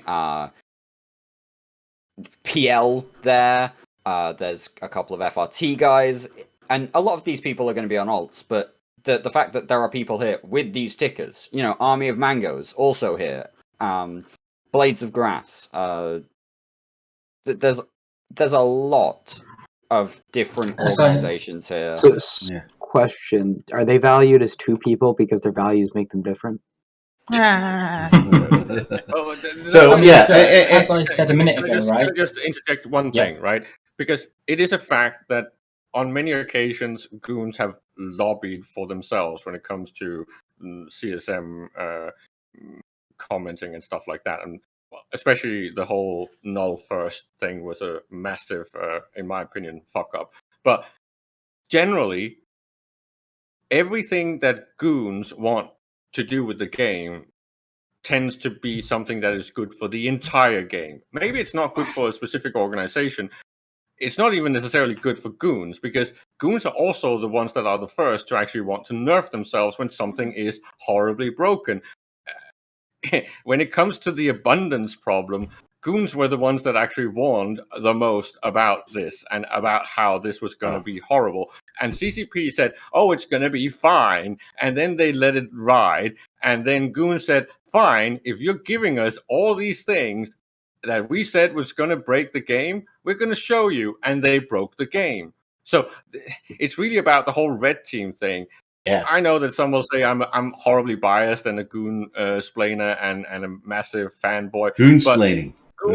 Goons have this attitude to how they play EVE, that they like to try and play all the things in EVE. They're not one single little thing. Yes, they're empire builders, and they like the big narratives, and they do the chest beating, and they like to grind their enemies to a pulp and all that stuff. But when it comes to how the game works mechanically, they have pretty much, at least since the Mittani took over, been very much about making the game better for everyone, including non-goons.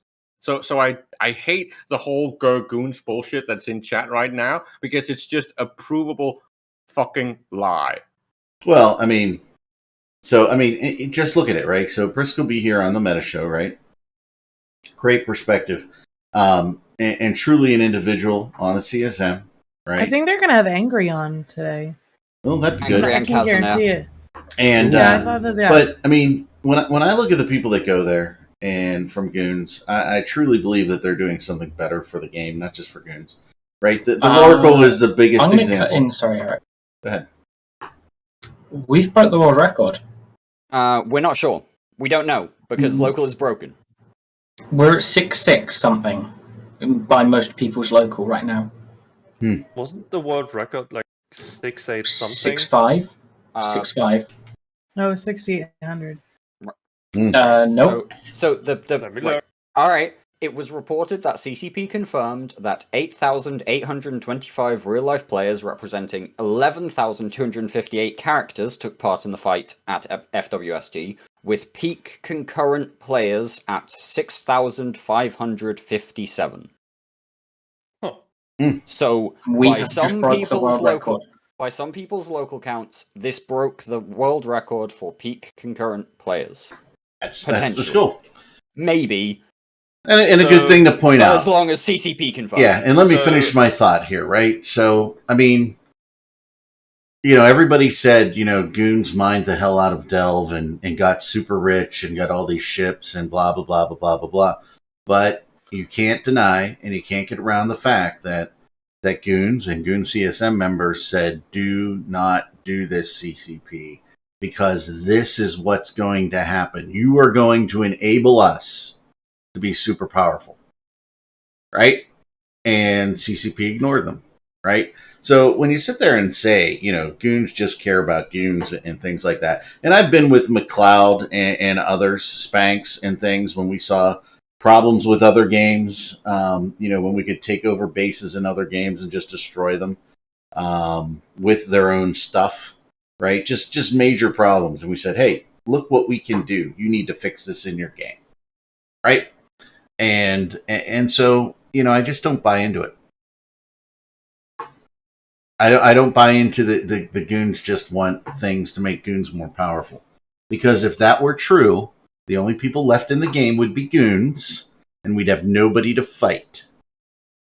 And because if that was true, then there would be literally no reason why, say for example, Innominate would spend, was it 2 or even 3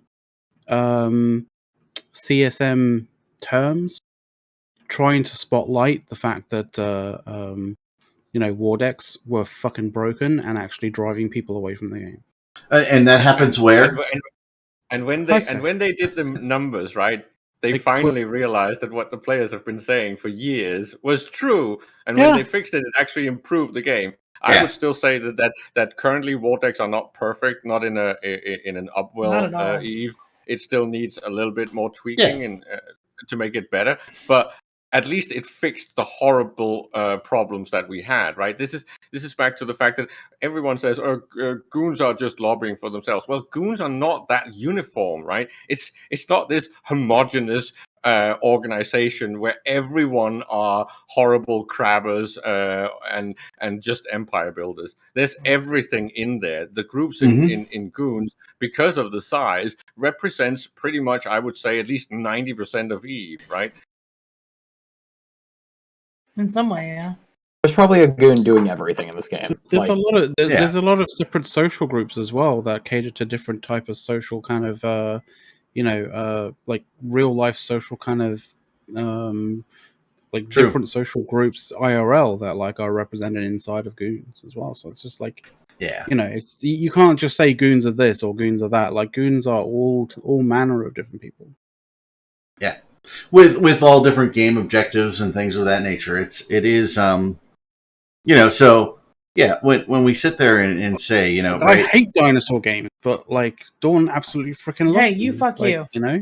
Again, tune into this fucking show once in a while and listen to how we disagree. We are not a homogenous fucking organization. No, and even all of us disagree with each other on a number of things. I've never disagreed with Rendus on anything. Well, I don't know. Because Rendus is always so nice to you, right? I know, right? Ooh.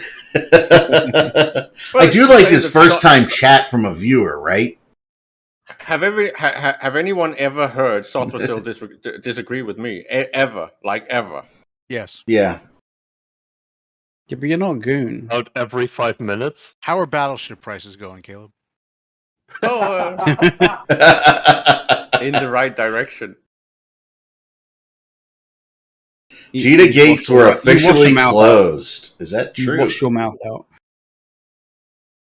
Did they close the gates to Jita to try and stop this? That'd be funny. Isn't that automatic? I'm pretty sure that's automatic. It's automatic when there's a level of congestion. Yeah. I'm misinterpreting the officially closed thing then, rather than the I would see the automated. It happens automatic. That's what we meant when we said Jita is capped at 6,500. I gotcha. Sending rocks to Iceland in the name of have some mining waste is kind of expensive. Wait, hold up. Okay. CCP wants just send a pile of slag. I'm sure you could ship slag internally in Iceland. Just contact a company and have it shipped and dropped at their front door. So they're taking the mining waste, and what they're doing is they're adding on to Iceland. It's actually a project to make Iceland a bigger country. Well, they do that with their volcanic eruptions. Yeah, they just had a big one, so they've already grown this year, right? Yeah. Hmm. It'll be interesting. And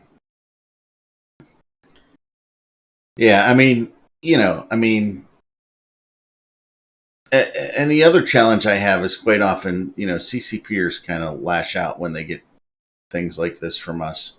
So it'd be interesting to see how they react. If they react with understanding or, will review or go pound salt, right? It'll be interesting. All we do on this show is just talk hot air, right? Like none of what we say is actually like, legit. Like, the fact that there's like 65, 6,600 people in Jeddah shooting at a thing is irrespective. Like that's got nothing to do with anything that we're saying. It's got nothing to do with anything that we've been talking about. Like they just happen to suddenly be in the same spot and thinking about doing the same thing. Completely spontaneous. It's it's just coincidental. Like, we have never, ever said anything that, might have at any point in the past helped them avoid getting to this level of rolling boil. No, not at all. we have no idea what we're talking about. You know None what whatsoever. I'm Like, Dirk, you're forgetting. We're all characters of one person. Like, of course we can't think independent. So somebody said they think the Jita thing is affecting the AT. That would be very... Unless they're using, like, the same database server or something. Get fucked. It is not affecting the AT per se. It is probably affecting the teams that are staging in Jita. Because they are being teleported out of Jita and back into it. I cannot talk specifically about that. Funny. But yeah, there is some conversation within some AT channels. And I Jita. And I know I laughed, but I'm sitting here going, don't interpret that laugh as happy that AT teams or this is affecting the AT. I truly would have thought that when they run tournaments like that, they would have proper segregation of everything and wouldn't run it out of Eric, the thing is... Wait, well, no, it's not the function, it's the chat. People getting in their shit. The thing is... No. Let me clear this up. Yeah.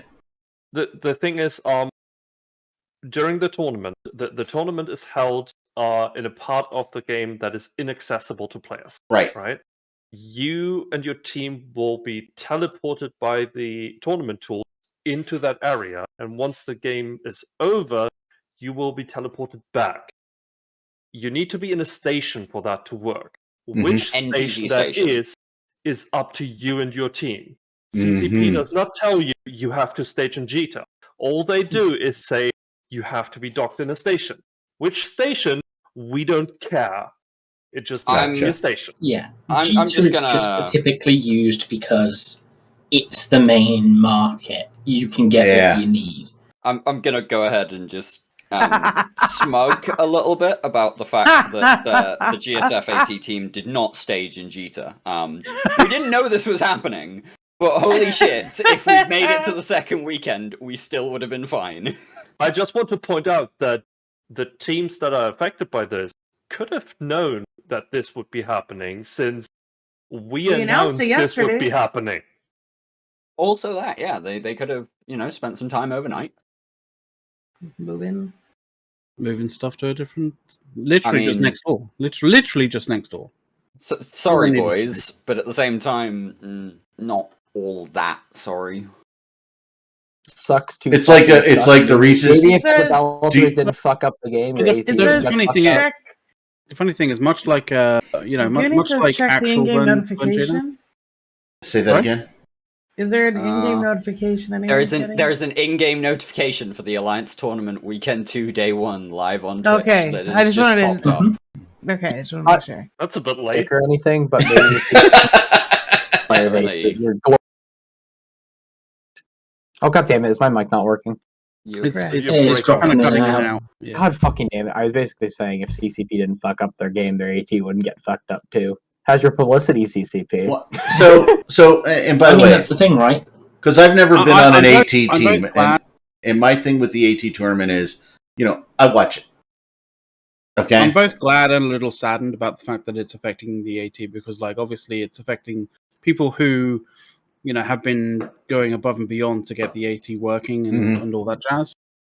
But the other kind of thing is, I'm also not. I'm not sad about it because, pressure needs to be applied to CCP in ways that is very obvious and noticeable by not just CCP but by all sorts of people. And if it affects the AT, then so be it. So it gets the attention.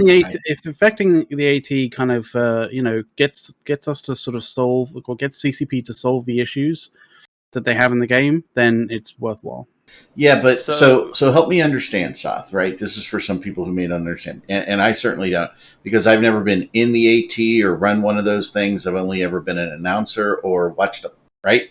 So do they have you sourcing your ships off the primary marketplace? No. You source your ships from wherever you source your ships. So, like, there were various points where I talked to a couple of our local industry guys in Delve. We moved some of our stuff up from Delve to HiSec to our staging, so that we could be in that NPC station that you need to be in for the GM teleport to happen.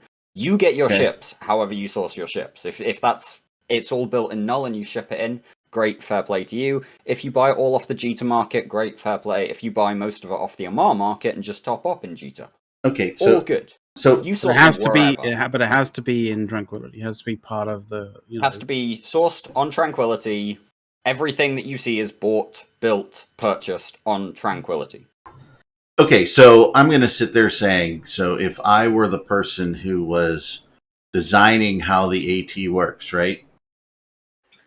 I would have completely segregated that. You're a team. Maybe you pay an activity fee to get in there, whatever you want to call it, and then you have the things that you're allowed to use in that particular AT available to you in an AT special isolated staging system. The issue with that is that that would take some programming, and CCP are vehemently against that. The team running the AT is not getting any time from programmers. No, I get that too, but I mean, again, you're just instantiating an instance which you're going to be teleported from, and you're adding things on the marketplace which are valid in Eric, that particular thing. Eric, you don't quite get the level of no programming support.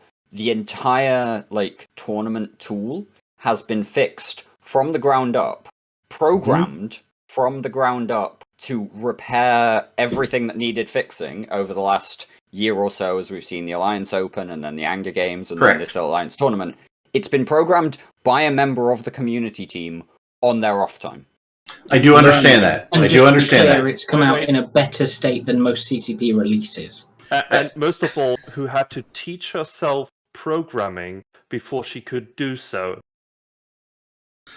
I understand. Yeah, I understand, but genuinely again, wonder where you're adding blockers that technically shouldn't exist, right?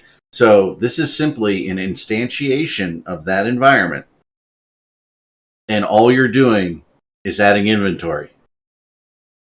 That is allowed, right? Because it doesn't matter how much you add, because you're only allowed to do certain things in certain ships and a certain value of those ships, right? So you've got point value and all that stuff in those ships.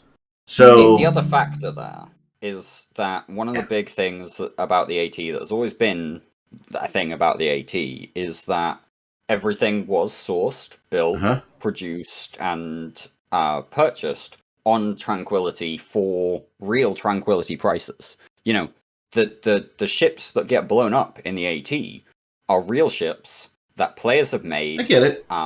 And that so spawning that stuff in kind of takes away from that in a certain amount. I guess I'm saying I think that's dumb, right? I think that's dumb. Number one. Just listen to me. Listen to me, or I'll just mute you. Let Eric finish. Jesus Christ. But seriously, if you can let Eric finish, for fuck's sake, Jesus Christ. No, because sorry, I am interjecting on this. If an AT Caleb, say whatever you want. I'm done with the conversation, because if you're not going to let me finish, that's it. I'm done. Go. Okay. If you were designing an AT tournament so that you could actually televise an AT tournament, make it work, and make game mechanics and things happening like Burn Jita not impact you, right? So the AT tournament is entertainment, and it's advertisement for the game. So if something happening in Jita is affecting the AT tournament, you've designed your process wrong. Oh, okay, but that's where it's hosted. But Eric, what Dirk was talking about was the raw materials, right? I understand the raw materials, and I'm telling you, in the grand scheme of what you're actually trying to produce, that's not relevant. Okay, you can say it's relevant and all that, but if you're trying to produce entertainment that is going to work and is easy to do, at that point, I agree that when it comes to actually being able to run it, it needs to be compartmentalized. But the materials in and the materials out. So what it costs to actually participate and what you get as rewards and use those on TQ. If you are allowed to take your winnings and use them on TQ, the cost should also come from TQ. That's an opinion. I mean, you can have that opinion. I'm just expressing that it's not really relevant. You can air gap that, Caleb, by saying, okay, you take what you need into the match, and then you hand us those hulls on TQ afterwards. Yeah, I agree. I completely agree. I'm just saying that you need to have the whole thing, the cycle of paying to be participating and the raw materials that you're using and the raw materials you're using when you're training and all that stuff. What you're all forgetting what you're all describing is Thunderdome. Yeah, and what you're all forgetting here is that all of this was built by the community team in their spare time. We are not talking about actual game developers here. And about massive CCP support. And I understand that, but I'm saying that, that's one of the problems with the AT, right? It wouldn't take a lot to do what I'm saying. By the way, and if you're looking to make the AT a thing where you get the most participation across your groups, don't make it so that they have to spend billions because you have players that aren't going to be able to do that and are excluded because of that, right? So let's not make it, like the Indy 500, Formula One racing where you have to have millions and millions and millions or billions and billions and billions or trillions to do some of this stuff, right? This is where we disagree because I think that's a feature. I think that is so exactly what makes it exciting. But your objective is different than mine. My objective is advertisement, participation, and making it a bigger deal rather than a smaller deal with more participation, making it a bigger event that's more important. Then you're talking about an actual esport, and that would require CCP to actually want to put in dev hours and make it a complete esport centric. By the way, that was my preface. That was my preface that they should be doing that. They're doing it wrong. Yes, Eric, but they don't have any resources left to do that because they are all spending it on this economy bullshit because they keep fucking it up. Well, again, this economy bullshit and NFTs. Hey, there's a way to run a company and be successful, and there's a way not to, right? And you have budget in multiple areas, right? And you budget for things. Every company does it at the beginning of their fiscal year. Okay, so CCP doesn't feel that the AT is important enough to do it properly. That's not my problem, right? My advice is if you want to make it a bigger deal, because bigger is better, more participation is better, right? Making EVE a bigger deal. So by doing it this way, you keep it a niche thing. Niche eventually runs out of power and doesn't make money. I mean, it is what it is. Yeah. And that's all I'm saying, right? I mean, I get all the blockers, but look beyond the blockers. Look at what you want to achieve and what you can achieve, right? They should be willing to put more in, is the point, right? Well, the tragedy is that it's actually the best thing that's happened this year, in my opinion. That was bringing back the AT. And we've talked about this before. The AT has, in my opinion, massive potential in the esport bracket, just like Eric is saying.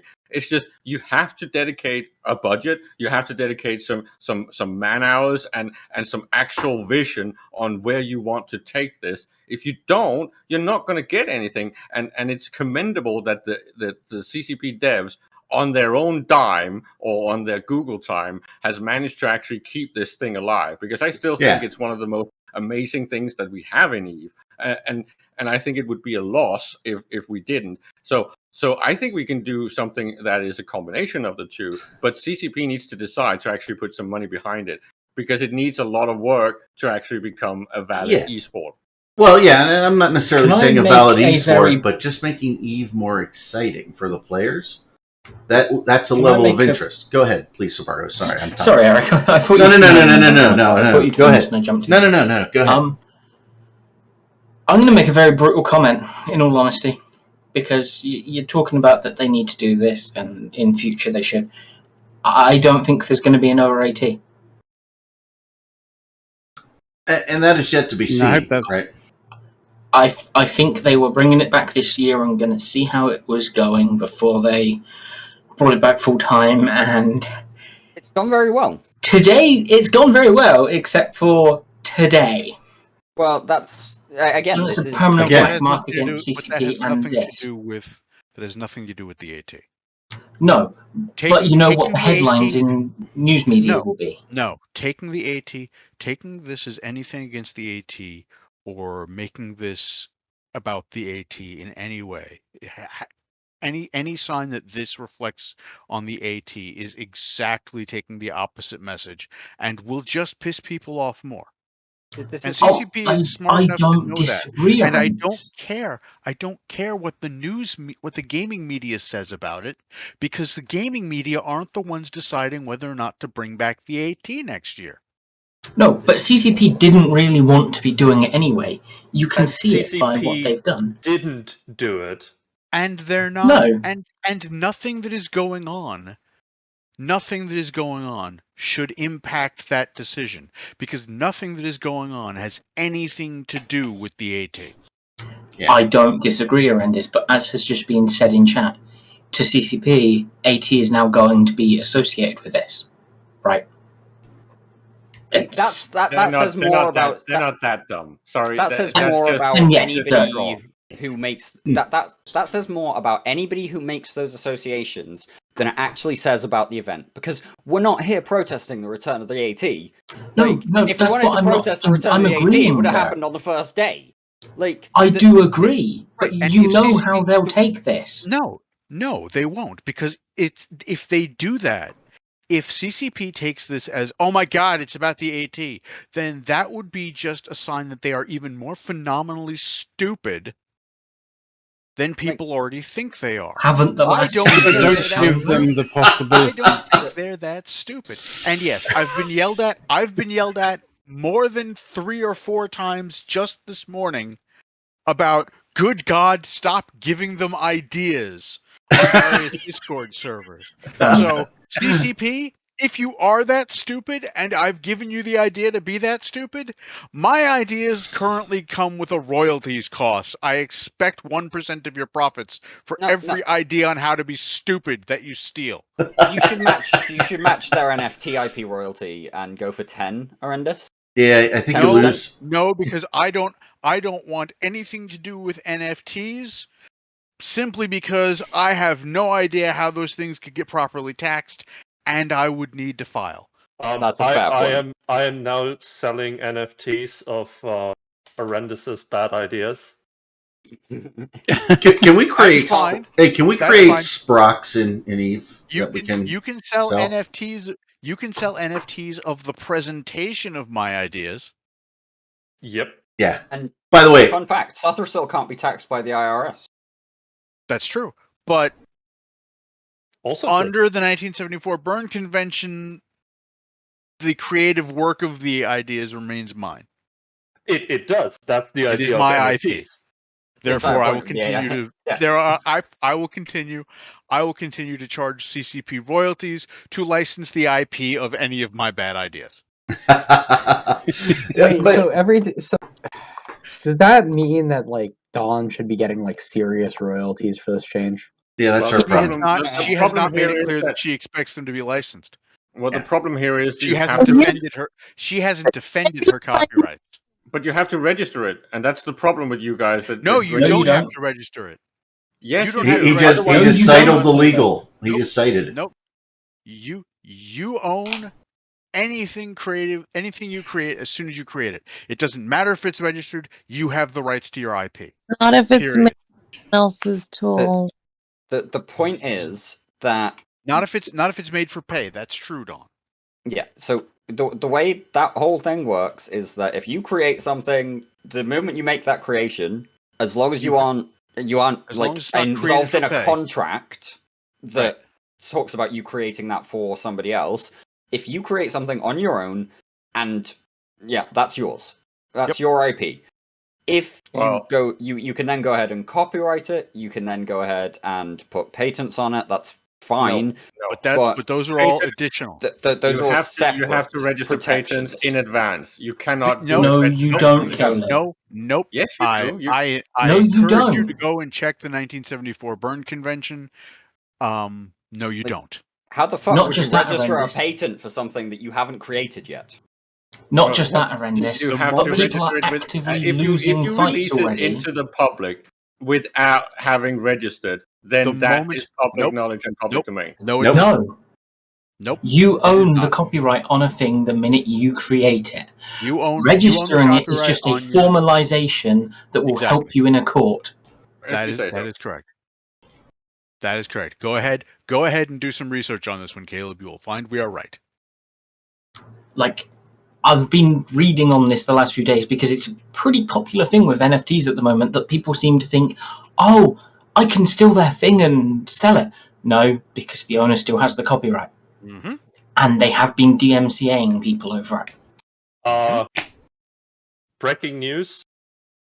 Yes. The camera ship has been bumped.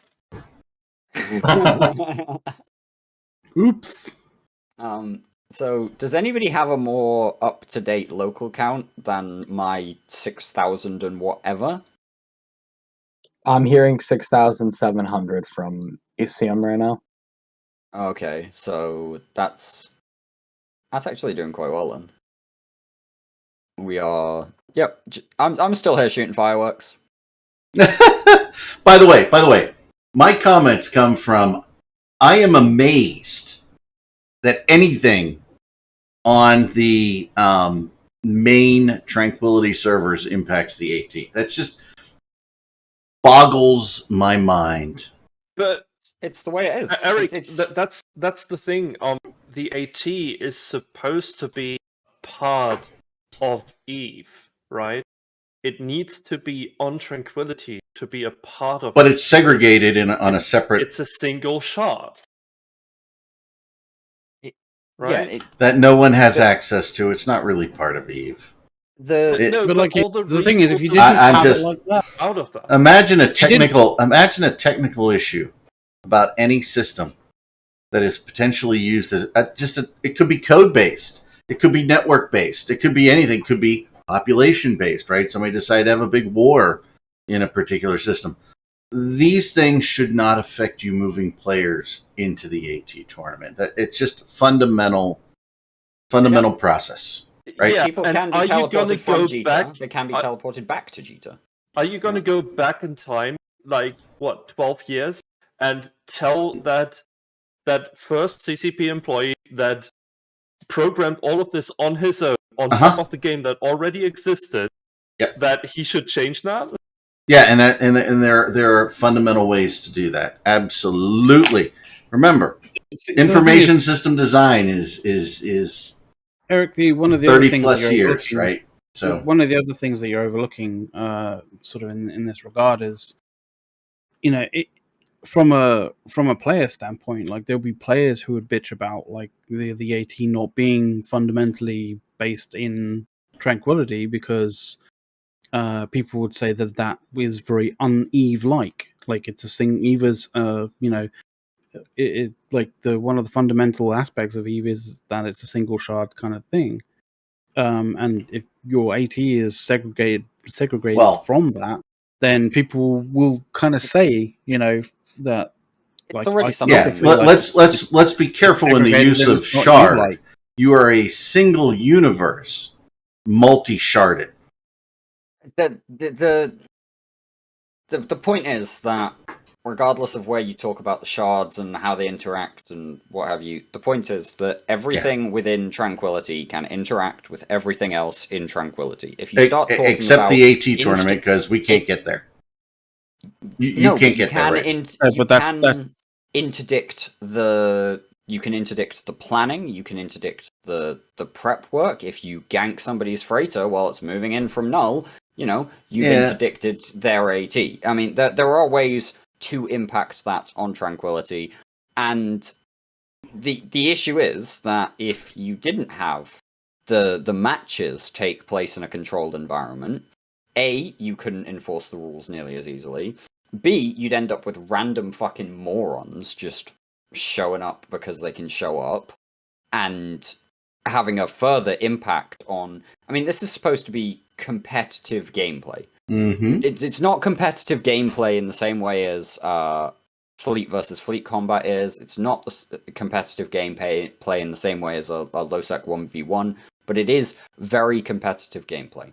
Although I would really like to see someone whooping in a bunch of dreads or carriers or supers onto the tournament site and being exploded by the boundary. That would be hilarious. It would be hilarious. But this is my point. You have impact, you have input from TQ to the AT, you have an outcome from the AT onto TQ. It makes sense that it should take place on TQ. If you take that tournament and then just put it somewhere else, because what has been described is a server that already exists, Eric. You've described a system that already exists, which is called Thunderdome. It's used for practicing for the AT by a lot of teams. It's also used to put on other tournaments. The Anger Games takes place on Thunderdome. These things exist already. They work already. That's fine. But they don't have the TQ element. And the TQ element really adds a cultural history to it that you don't quite get with any other tournament. And I think the real drill down point is making sure that cultural history continues through, rather than the solving the technical issues that have already been solved by putting it on another server. But I mean, you do have a point, Eric, and a lot of that is actually what CCP promised us they would implement for the AT. Right before they told us that they are not doing any more ATs. Yeah. I'm just saying, from a business perspective, if you were going to do this the right way, I understand all your, I need to spend in-game money, that I have to work to make in-game money, and somebody can blow up my freighter with all my parts and all that. It really, it really doesn't add to the AT. It's not a plus. It just doesn't add for the viewer and the players all that much. Yeah, I think hell of a lot. I think somebody who did all the logistics for our AT team, it does add to the experience a hell of a lot. It also adds to the viewers because you have stuff like kill melts that are actually working in game. Yeah, there's also so go to Dirk's kind of point. There's also a sort of side of this that kind of allows players who don't have amazing sort of piloting skills be able to be a part of like their group or their team's kind of efforts into the AT. Like, if you're helping with coordination, if you're helping with like logistics of stuff, all that kind of jazz, like, the fact that it's on Tranquility and that they can physically help with say moving things out of jitter, in a way that any jitter interdiction like doesn't actually, fuck with their ability to be in games and that kind of thing. Like, you're, even though you don't have piloting skill, even though you don't actually end up, being on screen piloting, this, that, and the other on the actual AT, you kind of share in that, in the joys and the misery of, like, whether you win or lose. Like, you're invested in that experience, even if you're not actually part of the, like, the team that actually, is in the arena fighting, which is, you have to kind of consider that is a bonus to, the experience as well. Yeah, I mean, if I'm looking at designing an AT type tournament from the ground up, you already know my precursor on the other things. But the other thing too is I'm going to have multiple servers set up, right? So I don't have this 20-minute downtime that bores the shit out of most people between these things, right? I want to be able to switch. Server 1 has these two teams. While they're fighting, server 2's getting set up. Server 3's getting set up. And you just rotate between those. That's actually done already, because they just use different systems. dear Lord, the amount of like actual people power that takes is very different. I'm talking about doing it right, not doing it wrong. No. Then you need an entire camera setup, and you need characters for every commentator you need in those games. No, you can just it's just the video feed you're changing to all those people. I mean, this isn't. It's really not. It's very doable. How much money does CCP make a year? Yes, and how much do they spend on the AT out of that? 0. I'm not saying. Remember, my prefix is they need to spend some money on this. But by the way, that number is wrong. They did CCP actually spend some money. Something like $72 billion last year. How much they make? What? Like in Icelandic krona. No, in Korean or won. Korean. So I think isn't it? Hold it, horrendous. Isn't it like $1 billion for one roll of sushi or something? Come on. it winds up with an annual with their annual revenue coming in at somewhere between 2 paper clips and a button. Actually, you had me there. They wind up. It winds up at something like I think maybe 300 or 400 million for the year. Okay, so when you're looking at a 300 and 400 million income, right? You know, it's not $1 million to put this on, right? I mean, you can do this with the technology that we have today. You just have to sit back and look at it. You have to price it out and see what it really is. And having priced out multi-million-dollar deals and multi-million-dollar projects and run them, CCP can do this. Again, the issue isn't the technical; it's the upper management willingness. Mm-hmm. And guess what? This circles back to a question in Twitch chat.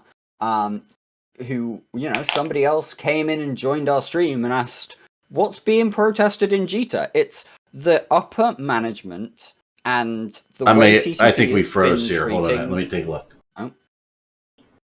No, you look good. No. We're broadcasting. My Twitch feed. It's just the tie-dye.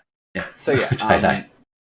Basically, what's being protested here is that CCP have been piling bad changes into bad changes into bad changes, and as much as there are certain individuals at CCP who are doing really great jobs and really want to improve the game, there's not really been a real push on that. The changes that we have been seeing, the major changes that we've been seeing, have consistently been bad.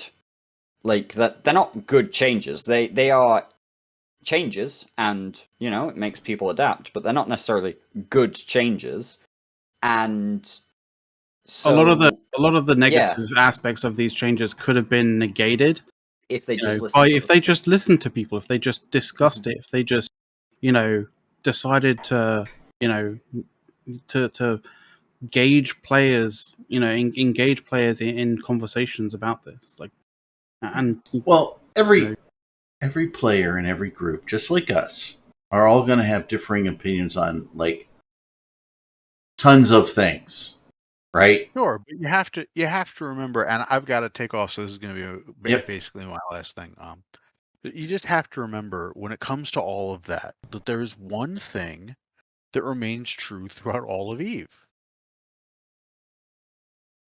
We're right. Screw those puppies. Thank you. Well, I would have thought with the with how Feldestry kind of landed, that they would have learned maybe it might be a good idea to gauge more than one person's ideas on how this should be. The way to not get screwed over and get put into edged into a corner, it is to make sure that you engage multiple different groups with the same conversation and see where it leads. Who else on the CSM is a minor? What? Who else? I'm pretty sure they are all. They have to be 18 years. They have to be adults. Yeah. Yeah. I can run for CSM this year. So we've got Kenneth, and who else? Well, Kenneth isn't a miner. Kenneth is a manufacturer. Kenneth. I doubt Kenneth has mined once in his life. He manufactures ships, but that's it. Like he doesn't understand. He doesn't understand the process of bringing materials in. Oh, did you know that apparently the compression array is a mid-slot module? I mean, the CCP stream is now in emote-only mode. Oh, that's damage control mode. Yeah. CCP stream is now in slow emote-only mode. They're going into full damage control. We've done it. I see that Tom Scott's vision of an emote-only messenger has finally come to life. Yes. So, but no, I'm seriously asking, who else on the CSM is an experienced and career rock crusher? I mean, I would have think there is anyone who's. I don't necessarily know that you need to have that experience. You need to have the capability to understand someone else's. Someone else's experience and have conversations. Oh, you know what? With those type of players. If Killer B was still on the CSM, he would have. I mean, I know that he would run walls constantly. But Don, you've talked to me about the mining changes, and I haven't touched a rock in 10 years. So, yeah. Yeah, I haven't touched a rock in a long time, and I just look at those changes and I'm just like, you don't do more than was the LSD good when you were figuring this out? I don't know. How many tabs of acid were you doing while you came up with this? That's what it looks like to me. It's also someone noted that these changes are actually worse for new players, since a lot of the high waste stuff is happening on the Tech 1 modules, right? On the lower end stuff.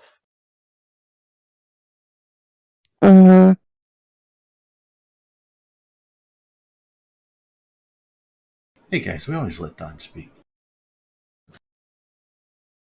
Don is cutting out, so yeah. Let me go back to my computer. You guys were going on and on and on and on and on, so I went and laid down. You went and laid down? You're in relaxation mode while you're on this show? You need to drink an entire pot of coffee, be on edge, and be shaken. That's how we operate here. Because of everything fucking CCP is doing right now, I'm invading Iceland and Hoi 4. Fuck this. You know what? I've just done it, Mike. Yep. I'm literally sitting here just waiting to win against the Russians, and then CCP's next. I did it as Brazil. Okay. But you're not invading Iceland then, because Iceland was part of Denmark at that No. There's a point where Denmark falls to Germany, becomes Iceland. That's when you invade. Oh no, it's already independent. It's already an independent country. All right, I'm back. Okay, it's not at the start for me, but All right, so I'm playing I don't know if it was Eric that brought it up, but these changes are super negative towards new players because groups are not going to be interested or encouraged to have a brand new player join them until they have the skills to not fuck everything up. Because you've got the waste is obviously higher on those low tier modules, so you don't want them to be able to mine on your moon and break and destroy potential stuff that other players who don't have that waste could get. It's just inefficient. Yeah, it's like yeah. Brisk has said something interesting. There's two ways of taking this. CCP has informed him that G2 is hard capped at 4,000, and the local chat numbers we are seeing are a result of server load. So option one is it's true and okay, it's 4,000, we're getting some weird numbers, but either way... 2,500 weird numbers? 4,000, yeah. Hold on. So the server's shit in the bed anyway. Like, I think the message is getting across, right? Option two is they're lying shitbags and the numbers are higher. No. We've seen which also means they're scared shitless. Okay, no. Let's put it this way. I'm never going to call CCP a liar when they tell us that the numbers are capped at 4,000. However, there are two options there. One, they are telling the truth just completely, and that the numbers have always been capped at 4,000, and we've been seeing, weird stuff happening on the server for the past 3-ish hours. Option 2 is that CCP have lowered the cap before telling Brisk that the cap numbers is are now. capped. No, So, do you remember? Yeah. No. Do you remember in M2 where it Either says way, I'm people never going were to say that they're lying. There is another option there, Dirk. Mm-hmm. The cap is 4,000, but it's not working. There's also an option, yes. But Well, I would never say that they're lying when they tell us. Which would be, like I'm sitting there going, if you've got a module of your code that is to relay the number of people in a system, and it's not what you think it should be, there's something wrong with your code that's so fundamental and so simple that, my God, what else are you screwing up in this code? It's the tie-dye. Tie-dye breaks things. We know tie-dye breaks things. We've always known tie-dye breaks things. I'm just curious about, when the cap became 4,000. That's my only question there. Yeah, they haven't said that. I'm just sitting there going, just what it is. You remember, I'm Mr. Data Consistency. It's like, why can you jump at 10? Why don't just make it count to 0? Why does that have to be 10? I mean, seriously. But yeah, if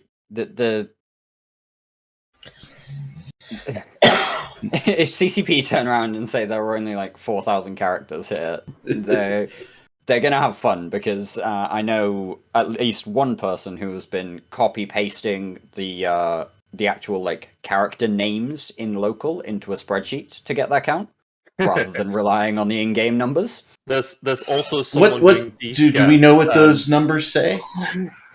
Those numbers suggest somewhere in the region of 6,700 at peak. I can do a D-scan right now. Do you want me to? Sure. Hey, go ahead. Why not? Show how many ships are on grid. I mean, this also not completely representative of the. And we're gonna watch the big D-scan go down here. We're gonna watch it live. This is where a dashboard chugs a little bit.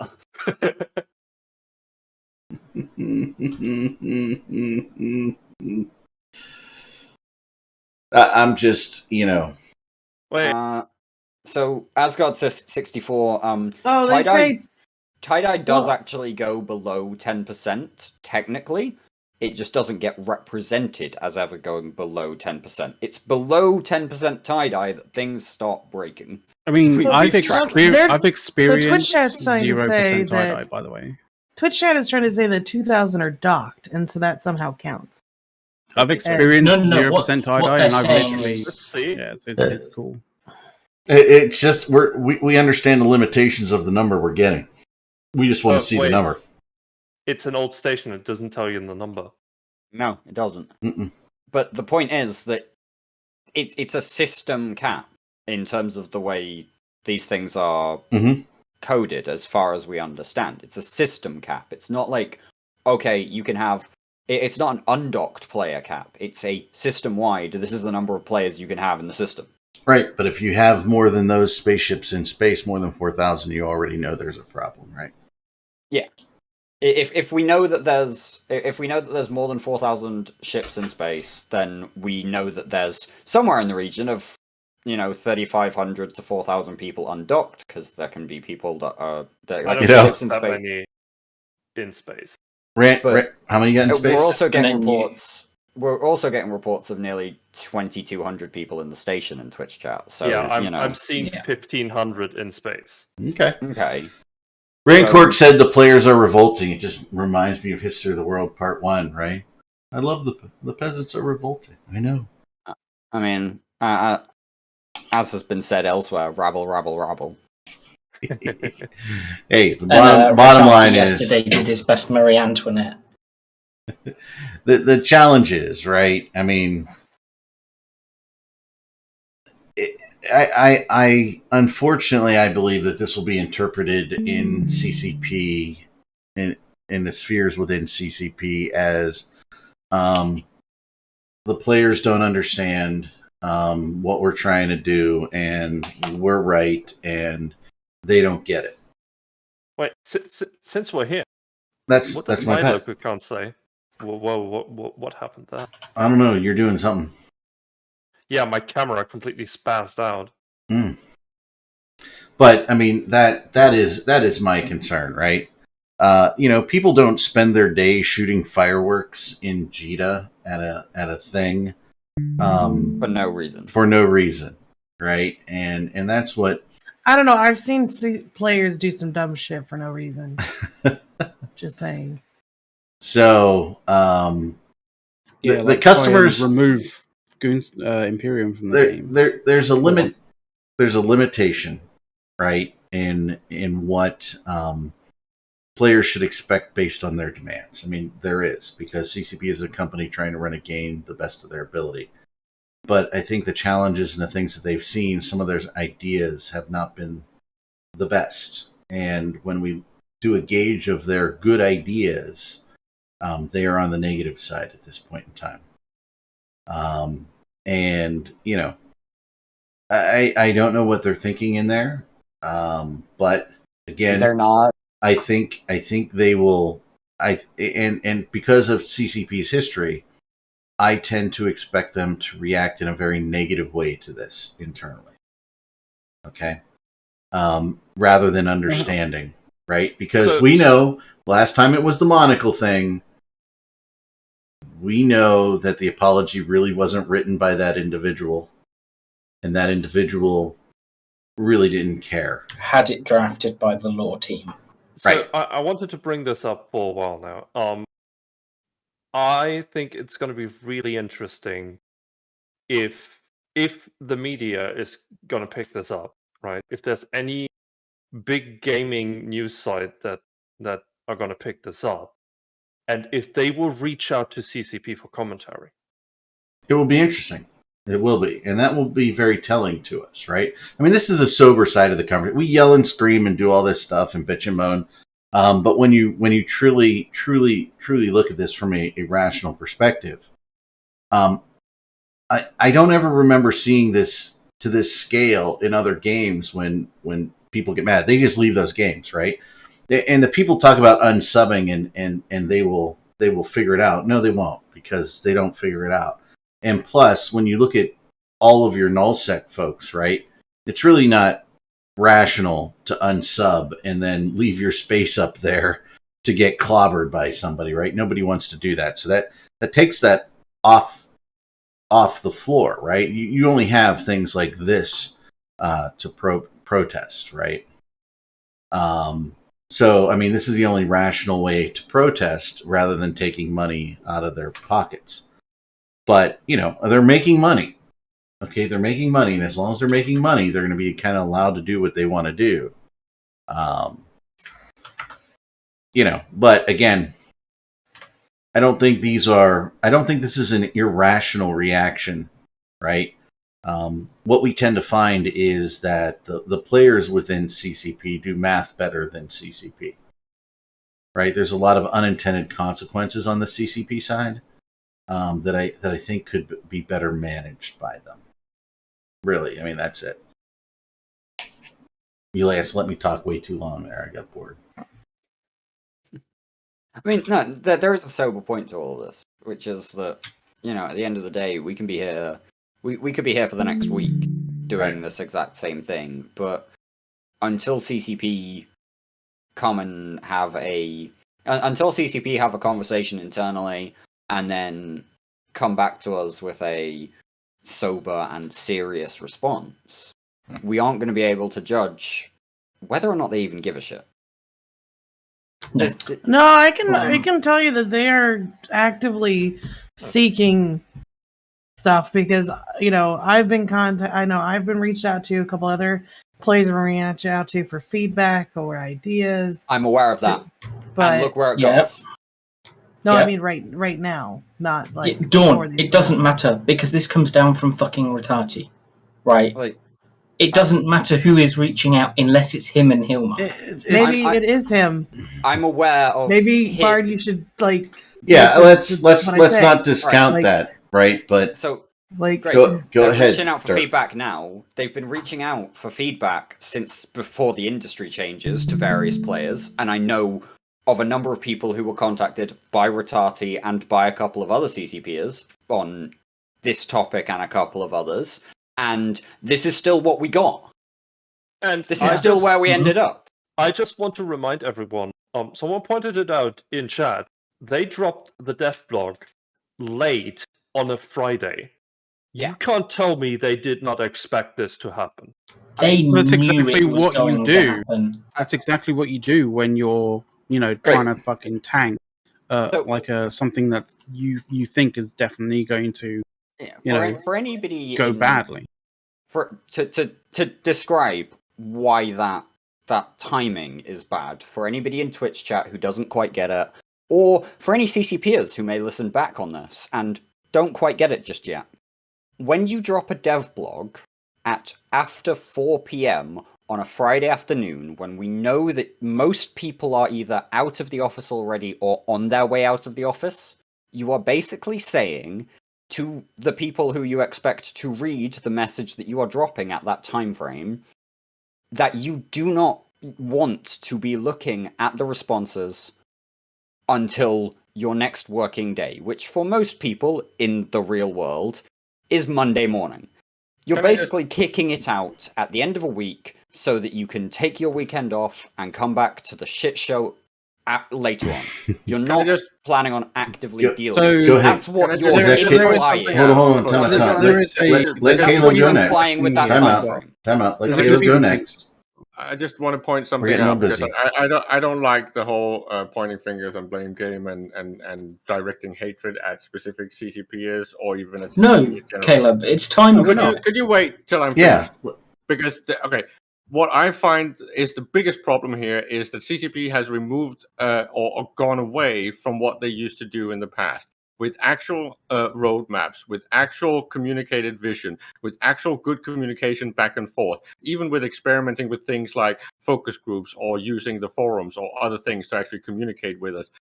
Because I understand why people are pointing fingers at Ratati or whatever, but this is also a failure of the CSM, in my opinion. Because they are the only ones that have eyes on these things as they are progressing and being. I'm not. Let him finish. Let him finish. And being developed. They are the only ones that could have had eyes on any of this and actually screamed about it and even started considering leaking about it. Because something like this is so flawed. And I know that someone like Brisk already pointed out this is going to be bad before we actually saw the dev block.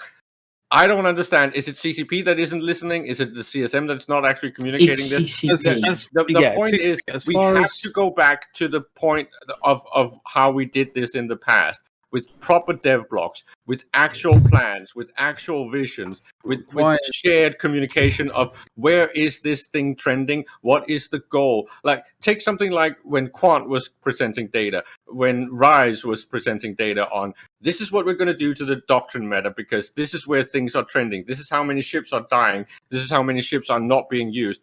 We need to have a conversation that is adult. This thing with rioting, I understand it, but it is not the way forward. We would like to have a conversation that's adult. The issue is that, like, whenever we try and have a conversation with CCP that's adult, we ask them for, why are you coming, to these conclusions when it comes to sort of design decisions. And they say that, like, well, we've done the research, we've done sort of a degree of research for this, and we go like, well, what research have you done? Like, and they don't ever want to give us the information as to what information they're using to base these decisions on, and so we can only really speculate as to what decision or what how they're coming to these decisions, and invariably it's just because they feel like they want to take the game this direction. Yeah, and I want to go to Dirk next. Can I address? Hold on. I think Bargos. Despite all of the inclinations by players to say it is entirely the wrong fucking direction for the game to be going. Like, we'd love to have an adult discussion, but it requires two adults. So Dirk, and Dirk, you're next. Quotes, go ahead, Dirk. Just a couple of quotes, real quick. So Caleb said, "Is it CCP that's not listening? Is it the CSM that's not communicating? You know, where is that?" And I've heard over the last 2 days, both Brisk and Kenneth, in a couple of different places, say, you know what, there are some CCPers who want to listen, want to have engagement with the CSM, want to see that feedback and incorporate that into the changes that those particular CCPers are making to the game. And then there are some CCPers who don't want CSM feedback at all. They're not really interested in what the CSM has to say on the changes that are being made. They just want to get on and do the changes. And so this then loops back to what was called the Ecosystem Report, which was a live stream that CCP did with Carneros and I believe yourself, in fact, Caleb, last September, in which CCP Ratati and CCP Psych suggested that they were making changes that would come in later that year, which basically just wiped out a bunch more of the mineral economy. And they suggested in that stream that they were intentionally keeping the CSM in the dark. True. Because they didn't want there to be particular bits of speculation or any other... They were concerned about something that meant that they were keeping the CSM in the dark. So if you're going to ask, are the CSM not communicating or do CCP not want to listen? I suggest you've got your answer. Yeah, and before you start, Bargos, time out, guys, time out. I'm gonna inject something out of the chat right there to keep it flowing, and it is Bargos' turn next. Divius indicated that in Merkel Chen's Reddit comment that CCP did come to them with a worse version of this, and they did give feedback, right? So there was a change, right? And Bargos, or Dirk, is it Dirk or Bargos who's next? I forget. Bargos, you're up. So let him get some words in here. This, right? Yeah. Like, please don't take this as a personal attack, Caleb. But you say don't point fingers, and then you start pointing fingers at CSM. All I've heard the last day of the CSM was, and this isn't just one or two members, this is about 3/4 of them have been saying it. Yes, it was worse. Yes, we've watered it down a bit. But they are not listening to us. Ratati will not listen. Psych will not listen. We try to give them advice, and we walk out of that room having banged our heads against brick walls. Right. And yes, this is Ratati's MO. He did it with Dust, he did it with Nova, and he's now doing it with Eve. So he has a pattern of a history of driving games into the ground. And yet he is still there. I mean... Because he doesn't listen to players. Yeah. It's sad. Oh, I'm sorry. To add to the chain of behaviour, look at his Reddit comments yesterday. Right. To put it blunt, right, CCP, you are not really going to hurt us with these changes. We will walk away. The only people you are hurting are yourselves. People will unsub and you will no longer have a viable game. So start fucking listening before you're in the dumpster. Mm-hmm. Yeah, we don't need EVE Online to continue, getting a paycheck. We don't get a paycheck from EVE Online. You guys do. So we can always play New World. Mm-hmm. No. Well, I mean, I believe Battlefield 2042 just released yesterday, and it's actually pretty decent. I believe the best game ever is coming out early next year. Oh God! And just remember, goons don't just play one game, and when they go to another game, they play together over there. Okay, so this isn't thing, and by the way, it's the video games that you like. It's what fits your lifestyle. It's what you enjoy. right? The the Imperium will just be doing newscasts and talk shows about other games if Eve goes away. That's the only thing that'll change. And he should, right? There's nothing wrong with that. Goons are not quitting single player. But I think that I don't understand the company mentality of CCP, right? Why is it always that they are attacking, and I feel attacked routinely by CCP, their player base, by their comments on our reaction to their things? Like they're personally insulted that we don't love everything that they do and worship them, right? And I look at it like there are people who like, oh my God, there's a dev, I worship them, right? They're wonderful, they're CCP dev. I don't give a fuck. Okay?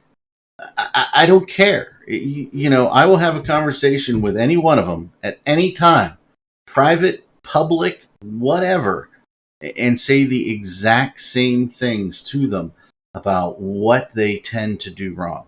I have no problem with it. And I'm not mad at them, and I don't hate them. I just disagree with them.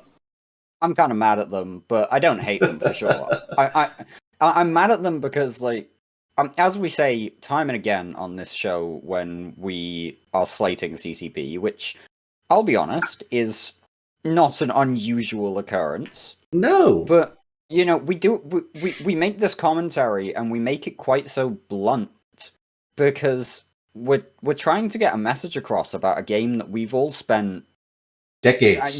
Collectively a hell of a lot of time. In terms of the playtime of the people in this channel, it would not surprise me if we surpass a century's worth of years playing EVE Online.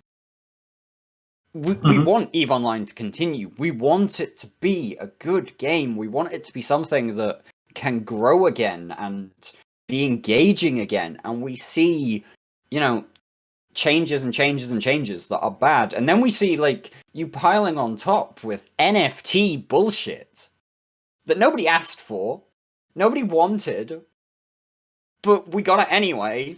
And, just...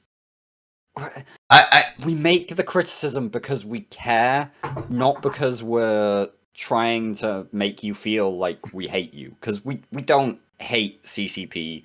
We're just very concerned about what you're doing.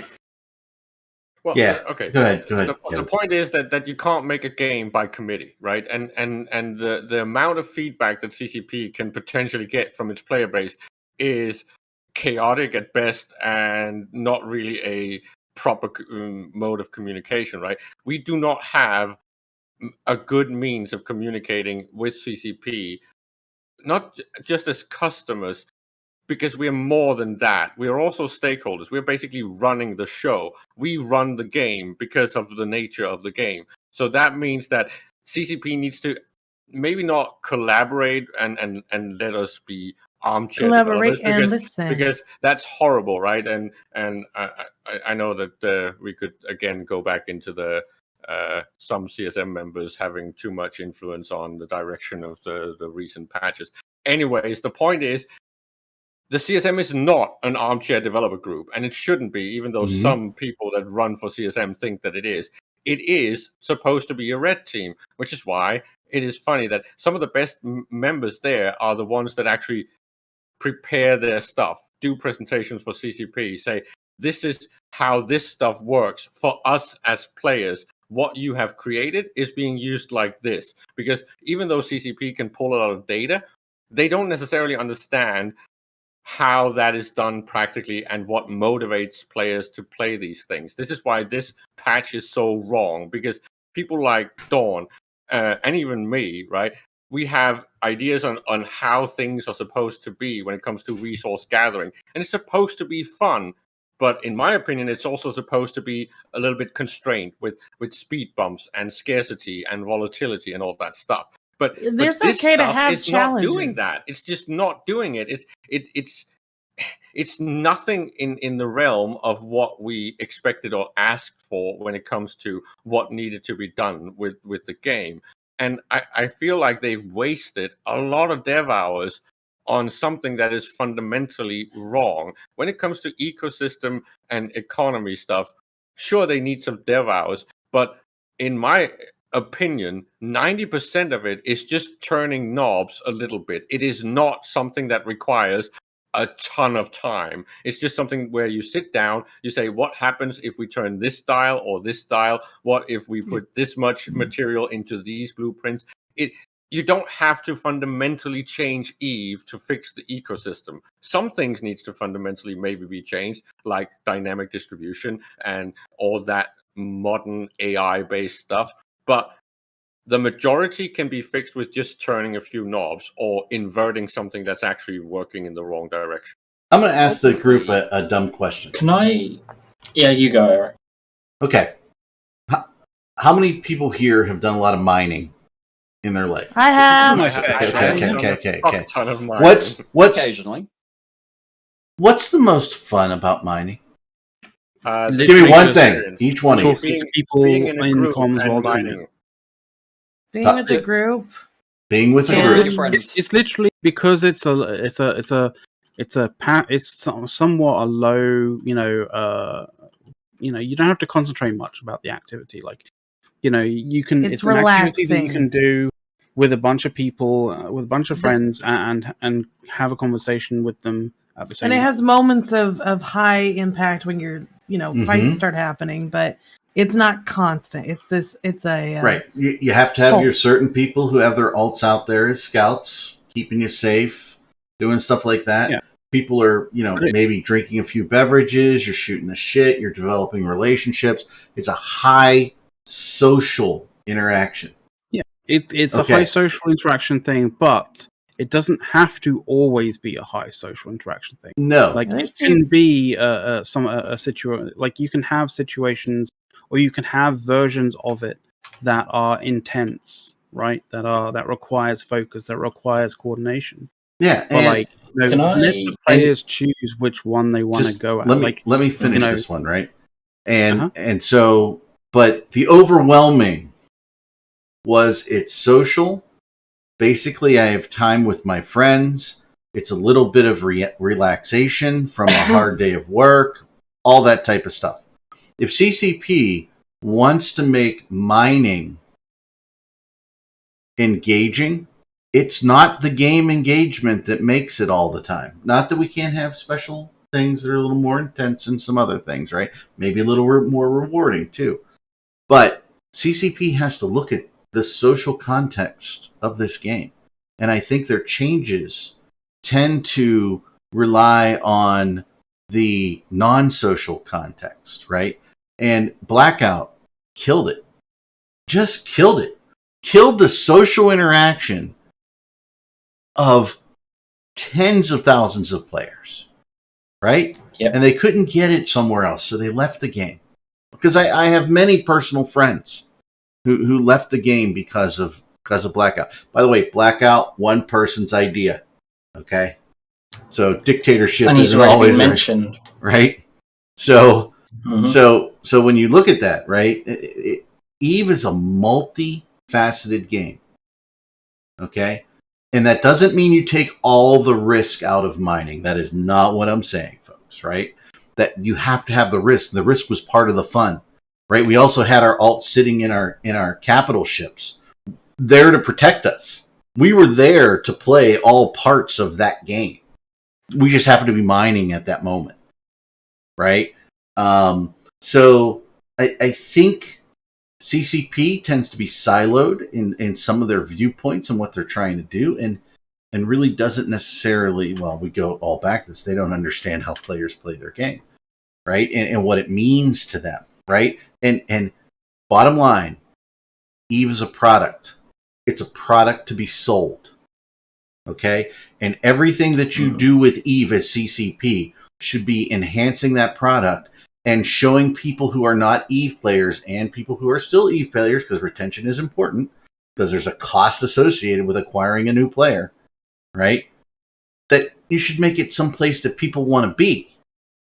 If all shows like us are doing are bitching and moaning about your corporate structure and the people making decisions and the decisions you make, that's not telling someone I want to play Eve. They need our talk shows to say Eve is freaking great. Oh, did you remember this one battle we had? It was so much fun, or something, right? Yeah, or so they go ahead. They put through X patch this week that actually turned out to be really fun. I went out and ran it with my mates, and great, absolutely great content. We tried the site; it needs some tweaking, but we liked this thing that it did. Good ideas, and I don't even mind the waste mechanic if we like it. We'll do that if we like it. We just don't like it right now. I in general don't like the waste mechanic. I just like to say it's a yield. Right? I think that the waste mechanic is done not the best way, but the concept of that something that there is some kind of destruction, and if you skill certain ways, you get more out of it than somebody that decides not to do it that way. But we kind of already had that, just in the opposite direction. But I just don't like the compression mechanic. That's my big hang up, is like, you want me to sit on an R64 for an hour and a half compressing my shit? It's just the wrong way to. Okay, it's the wrong place to put a time sink, in my opinion. At least this big a time sink, and it's the wrong place to put waste. Waste belongs on the industrial side, not on the resource gathering side. Which I'd be, and as I said, I don't even mind waste on compression. I get it. When you're crunching rocks down, you'll have stuff leak out the side, or maybe stuff cracks and breaks. You find impurities. That's perfectly fine. I don't mind that part. Refine, right? It should be refining. Well, you can have it in compression too. There you go. Have it on compression. There you go. Why is refining not a time sink? Why is refining instant? That makes no sense. It should be a blueprint. It should be something that could be researched. It should be something that you could skill into to avoid the waste, to actually specialize, all that stuff that we kind of had in the past. But it's just the complete wrong place to put waste. Here's the challenge. And the fact that the time sink is like, what was it, 40 hours or something for an R60? It's like, that's way too much. Let's put it this way, right? Refining and loss of, total yield and things like that. That all makes sense. And it makes sense from a coding perspective and a game perspective and all that.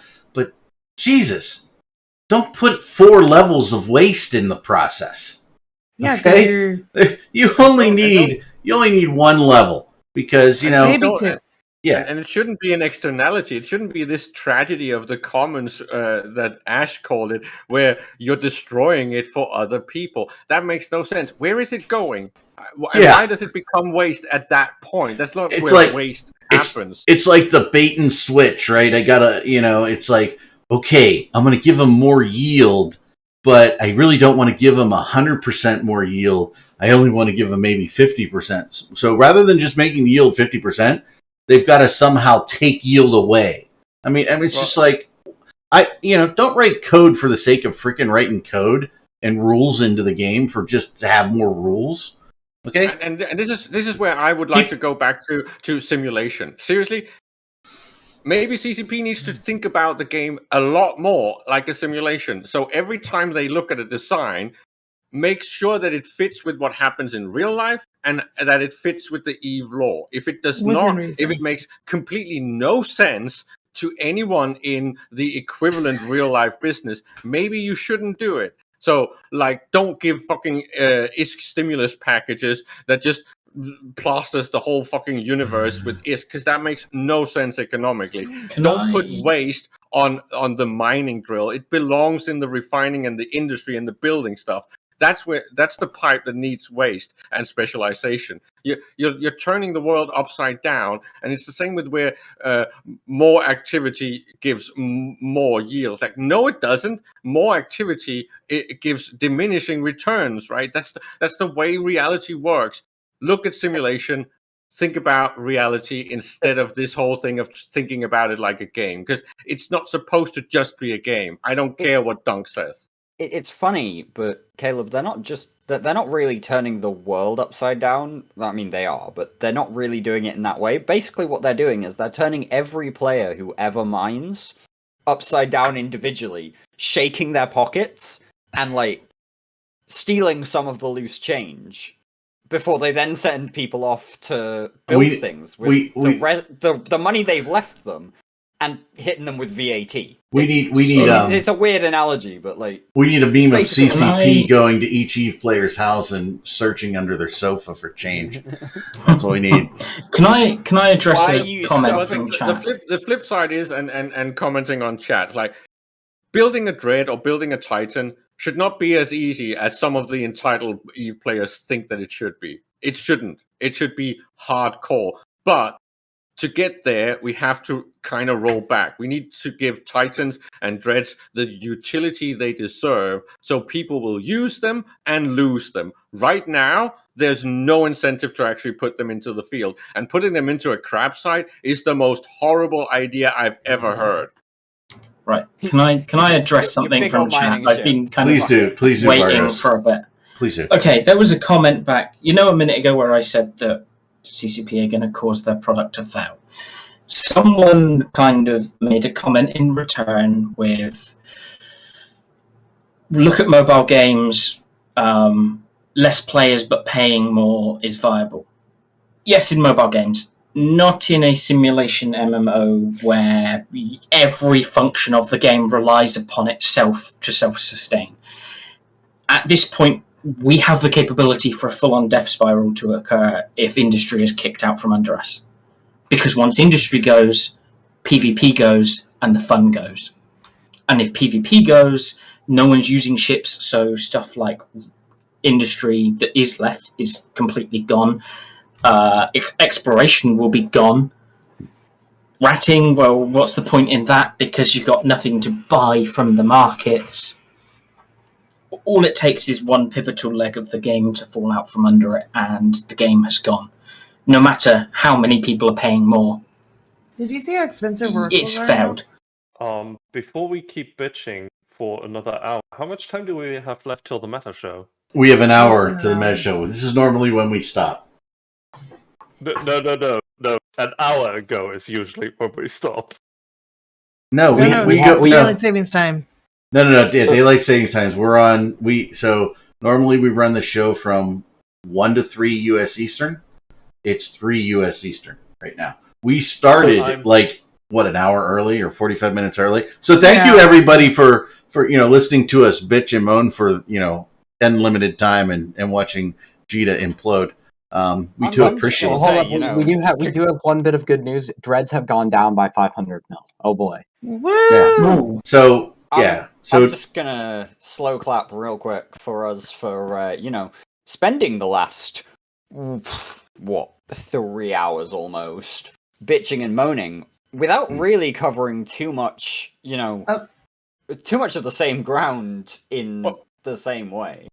Can I just address the whole thing of the entitlement thing, because I kind of hate myself when I mention it, but the point is CCP has never actually given us any other end level personal goals than capital ships. The point is capital ships were supposed to be a group organizational strategic asset, right? That is part of the bigger gameplay, but there was no real meaningful achievement things on an individual scale. So then players, or maybe at least the new generation of players, started seeing getting into a raw crawl or getting into a Titan and all these things as some sort of end level game stuff. It's just and a personal thing. It's just that is not what the end levels is supposed to be for Eve players. It's something got disconnected when suddenly one guy with 5 accounts could easily grind himself into a Titan.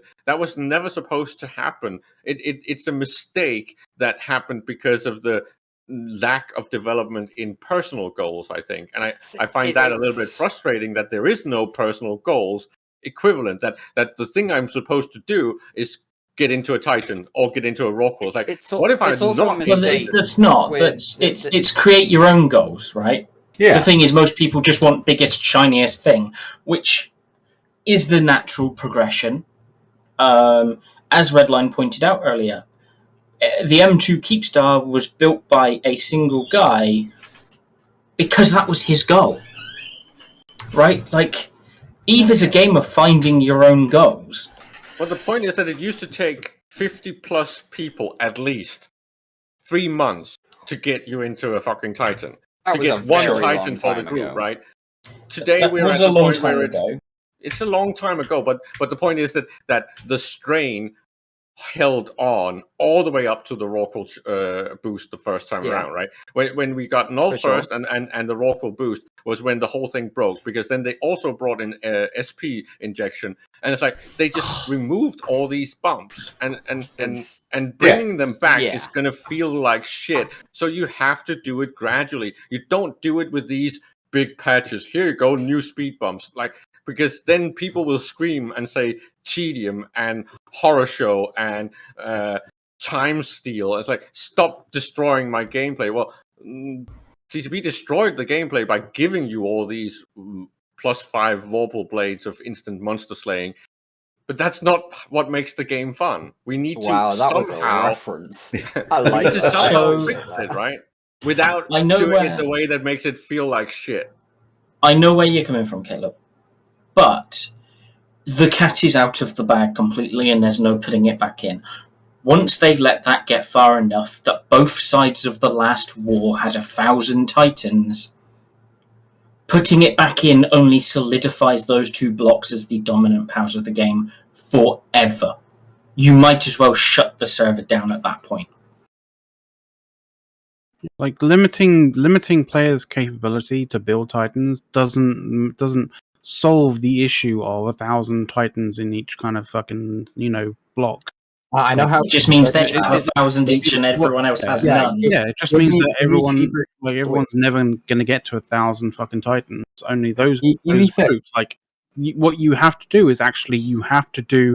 I'm sorry to say, there's like actual work in figuring out how Titans can be, how Titans and supers and like the whole capital and super capital meta, the whole kind of shebang actually works together without like one ship breaking it.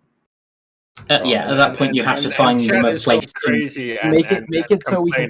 But the point is, how many man hours used to go into a Titan, and the fact that people think that they should be able to be built by single individuals without massive collaboration with other players, I find offensive. Yes, we're not saying that they should. But I'm saying, Caleb, it's not going to do anything for the current problem. What needs to happen now, and this is my personal opinion, make Dreadnoughts not cost you 10 bills so you can actually drop them and kill a Titan. Because at this point, it's not viable to drop a Dread Bomb and be ISK efficient. But then you you ignorant slut. I'm doing the show prep to come in here to yell. Damn, fucking Brisk is By the way, guys, for the audience, just real quick, Brisk doesn't have access to this channel because he's a big deal. He is a big deal, but that's not why. He has access to this channel so he can do exactly what he's just done. So go ahead, that's Brisk. what I'm here for. Listen, okay? Nobody should be telling anybody else what's fun in EVE. Nobody should be telling anybody else what they should or should not be able to do.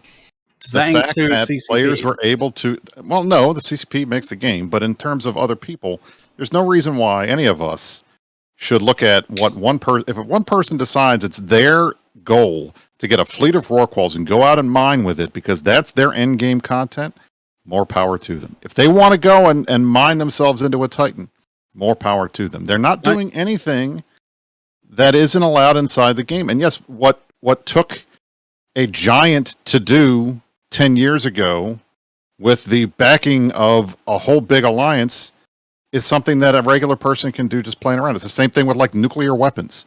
What took a massive secret undertaking in real life with a nation state worth of resources, a college kid can do in a lab now, and it's not that big a deal. It's what happens. You can't put 8 queens on a chessboard and then expect the game to still be chess. It's not going to be the same game. Yeah, technically you can have 8 queens. We are in a different game. It's not chess, that's but it's the also best part about EVE is that the game is constantly changing because we come up with different things within the boundaries of the sandbox. You can build a castle in the sandbox. You can knock the castle down. You can take a piss in the corner. You can take a shit in one other part. You can bring all your friends over and have them bring their friends, and then you guys work together. Everybody can do the stuff together. It doesn't require like there's no right way or wrong way to play the game as long as you're not like RMTing or something. When you're but talking at the end of the day, balance, there is. You can't have effective game not. balance if it's accreted to a point where everyone has 8 queens on a chessboard. If everybody has 8 queens, then you have to play the game like everybody has 8 queens. That's how it works. You can't roll it back. Yeah, yes, you can't. Can. You can't. No, you can't. Like, because the only way that you can roll it back is literally delete, like, you know, the only option is to delete 2,000 or 3,000 Titans. And you're not going to do that because those people are literally going to be like, fuck you, CCP, and walk away. There's no big can't do that. There's no equivalent. There's no new tier. There's no super titans. There's no super structure. I agree with that is CCP's mess up. They should be doing this. We should be getting new endgame content for veterans instead of rearranging the deck chairs on the same ship we've all been sailing on for the last 2 years. Give us bigger stuff. Give me a bigger ship. Touchdowns! Trying to put the super titan that actually is worth the extra money. I honestly feel like the idea of endgame is so anti like a persistent MMO that like you should never ever actually use that term with regards to EVE Online if you are being super serious about how it can survive another decade. I just need to say one thing with here real quick, Eric. I'm sorry. I just wanted to come in here and yell at Caleb real quick. Okay. Guys, Meta Show, 45 minutes. We'll see you. Kazanir, Angry Mustache. We're going to talk about the protests. We're going to talk about all the other kind of stuff. I will see you guys in 45 minutes. And now that Brisk is gone, I'll make my comment about Brisk, right? So if this were Wimbledon with the deck chair comment, the announcer would go, advantage Brisk. But yeah, he's not wrong, right? And no! This is the issue. CCP let the cat out of the bag. They're trying to shove it back in, but that's just doing harm to the game because all it's going to do is mean that, to use Caleb's analogy, everyone that's been playing so far and is a major group has 8 queens on the board, and everyone else has 0. Here's the thing: you've locked everything in place. Yeah. What you need to do is go, okay, queens are no longer the end game content. Everyone can have them. We'll leave that be. Well, yeah, and you go, they're what we're going to make difficult to make. I mean, Super Titan. Using the chess analogy, right? Like, you don't even make it okay, everyone has 8 queens, so now we need a super queen. You turn around and go, okay, everyone has 8 queens, so now your king can move, like, 5 squares? All that, yes. Make dreads more powerful so they can take titans down and level the balance out. The thing about the thing about Mike's comment earlier as well, which was, make dreads less expensive so that they can be dropped on titans, or be worthwhile to be dropped on titans. There has to be a reason for the titans to be out in space. Is the other part of that? Yeah. Well, and make titans efficient mining rigs. Okay, here's what I'm saying: you should be able to fit 8 strip miners on your fucking titan. Okay. No, you cannot fit strip miners. You can fit. Wait, you can? You can fit mining lasers. Hey, I want the mining rourke on steroids. Yeah. No. What I'm saying is, make it so you can fit like 8 strip miners on a fucking titan. But you'll get titans in a belt in a quick moment, and then give you cheap ass dreads. I can start fixing your fucking problem. Also, give me NPC space and drones. Like, seriously. Hashtag agree. Like there are areas of space. Things, CCP. There are areas of space for sure that need NPC areas because, like, NPC areas are the kind of the it develops content, like, because people can you're not sitting in a shit ton of safe space, and it'd be really easy to do. Just use a lore event to create an NPC region in somewhere. Well, yes, you can do rogue drones, do something out there, right? But not just that. Yeah, and have the Triglavians if we're going to be honest, make slice space NPC space because fuck Riot Rick. I'm just going to say, to top it off. Yes. Realistically, every region should have an NPC constellation. Yeah, that's been a thing that we have said for a very, very long time. Mitani has said that for years, at least years. I kind of disagree with that a bit. I'm not convinced by every region. Yeah, because there's some constellations that allow you to hit a hell of a lot of space without actually being in the region. Because regions don't actually make any sense after the jump range changes. Yeah, that's true. But there does need to be some more NPC space in some areas of the game that aren't quite as easily reached. I've always been confounded with the comment that there should be NPC regions in all space and maybe there should be none.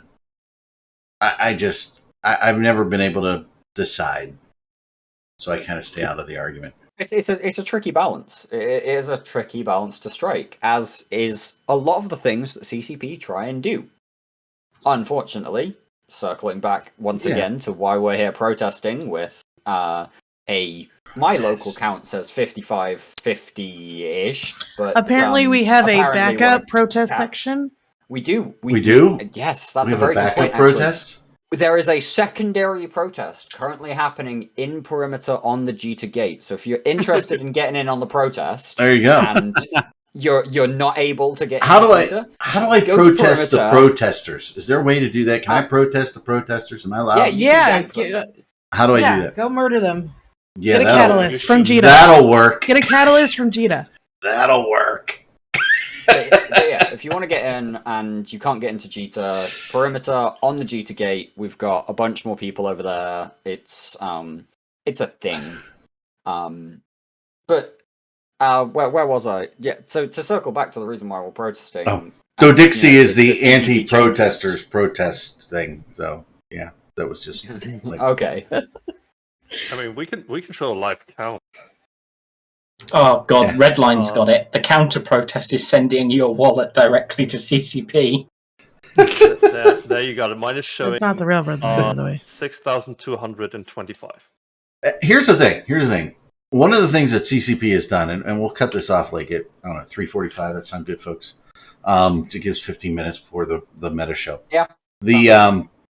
One of the things is, this is one of the only games that you can have like 20 alts in the same game as you and skill them to be specialists in anything, right? And CCP is allowed that. And by the way, I have had 12, 15 accounts active at a time paying the monthly fee to CCP, and I didn't mind doing it because CCP was running the game, and I'm happy to send them whatever money I want because they were doing a really good job and it was super enjoyable. That's not the case anymore. At various points, right? I've had 6, 7, 8 accounts subbed with real money. Yeah. And when you look at when you're on a shard, and we'll just take New World because it's new, right? What can you have? 2? 2 per region. Yeah. So you can have I think with the regions that they've got in New World, you can have 8 characters spread across different specific shards around the world. Yeah, they can never be online at the same time, though. That's the thing. Right. And that's where the gaming decision from CCP did push this game in a certain direction, right? Every decision that they've made has moved the game for a reason, right? I think CCP's original vision was, Sothrasil, you were a manufacturing god, okay? Let's just give you the Caleb, you played the market and you played the market and did whatever you want. Maybe I'm a mining person, and Don, maybe you're PvP only, and we fed upon each other in some sort of production circle. You were my sheep, and I right. By the way, to the people who keep suggesting that we just unsub, first of all, you're not the first idiot to come up with that. Second of all, can you shut the fuck up about that? Because it doesn't help. Again, we don't want the game to die. We want the game to prosper. Okay? We are here doing this because we want the game to be better, not for the game to be gone. We're here wanting to play EVE in I don't know. Let's go And for 5 years. I still 10 think. years. I still we think want to see new records. Yeah. We want to be involved in those records. We want to enjoy this game. But they just won't. We just can't at the minute. There's not. Unsubbing doesn't really help when you're in a null-sec alliance, right? It just exposes you to being invaded again. Just to give another example, I want to go to FanFest, except I don't want to go to FanFest when it's in the second rank venue. I don't want to fly all the way to Iceland and stay in a hotel to not have the proper EVE FanFest experience that the Harper is. I'm going to argue Las Vegas is better than Iceland. I'm just saying. Yeah, that's fine, but I'm not 12 hours in a plane to go to the US. Sorry. But the point is, they are giving us a second round experience. I don't know why they couldn't get the Harper, but I am not interested in FanFest if it's not at the Harper. So I have cancelled my FanFest, right? And this is something I'm very sad about. It's the same with cancelling my EVE accounts. There is nothing in there to play at the moment. They keep messing it up for anything that I was interested in, right? So I want the game to be amazing like it used to be. It's just not been like that for 4 or 5 years. And I think the latest war was kind of like the line in the sand where it's like, this is wars in EVE now. They take 18 months. It's like, okay, then it's not a game for me anymore. Thank you. Hold it. They're not at the Harpa, right? News to me, right? Not that I'm going. Yeah, they're at Lagardère. I was trying to figure out what did they go to Zillow to find a location? I mean, what are they doing? It's just like they're at the sports arena in Iceland. In Reykjavik. They're at the sports arena in Reykjavik. Yeah, it's Lagardère or they have a sports arena. They have a basketball Caleb team or could something. Probably say it. And what do they play there? Well, recently they had League of Legends Worlds there. Oh, okay. Thank you, Dawn, for coughing right down at our Twitch sorry. stream. We appreciate We don't that care. Hey, we're all about real here. But yeah, that's interesting. I mean, yeah, okay. I'm currently sort of thinking, okay, right, FanFest's in May. We've not heard anything about Amsterdam yet, but typically Amsterdam would be like autumn time, so that's a meet that I kind of want to go to next year if I can afford it. Vegas is one that I really want to do next year because I've been trying to do Vegas for a couple of years and it just hasn't worked out. And then also we've got other talks about a couple of other meets in Europe that would be kind of somewhere in that first half of the year. And for the cost of FanFest at the minute, to go to Iceland and spend time drinking with people that I'll end up seeing at other meets in Europe anyway. I don't know. FanFest's a hell of a lot of money, and it's a lot of a proposition compared to going to say Amsterdam for 4 days. And it's especially for the cost of a ticket as well. Like, I appreciate CCP needs to make money on FanFest to make it viable for them to put it on. They have to have ticket prices, but ticket prices starting at 150 US and going up to 300 US. I'm almost inclined to say that they really that's more than I'd be paying. Need to consider FanFest an actual fucking loss leader. On the top end of that, I would be paying less to fly to Iceland or paying less to get my hotel for like 5 days in Iceland than I would be paying for the 2 days of FanFest. And the funny thing is, like, if you're gonna be going, like, so the funny thing about FanFest is, like, a lot of people say that they go to the various different player meets all around and here, there, and everywhere, right?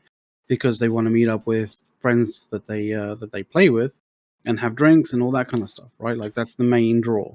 The main draw when it comes to FanFest isn't just that. That's like a secondary thing, but like what should be drawing people to FanFest and what is something that CCP should probably see as an indicator is that people should be going to FanFest to be excited about, you know, the future of the game, as well as, you know, going to see people who they know. But the thing is, remember, it's millions of dollars, right? FanFest. Yeah, I know it's millions of dollars that's coming into the country. Yeah, I know, but like the thing is, like, if you're finding that you're struggling to get people to come along, that might be an indicator that, you know, something's wrong with like your development of your game. If people aren't excited to come and see, you know, the next phase of the game, or your promise, or your kind of like your vision for the next part of the game. So full disclosure, I have never gone to an EVE fan function and ever gone to any of the event. I am there to hang out with my court mates, my alliance mates, my friends. But that's what I said. Like, I don't give a shit. Eric. That's why I said like FanFest specifically, because like people go to the other EVE meets because they want to go and meet their friends, hang out with their friends, you know, and drink and have good times with their friends. Like, the reason why people go to FanFest isn't just because of that. The majority, like the main draw of doing that is not going to Iceland.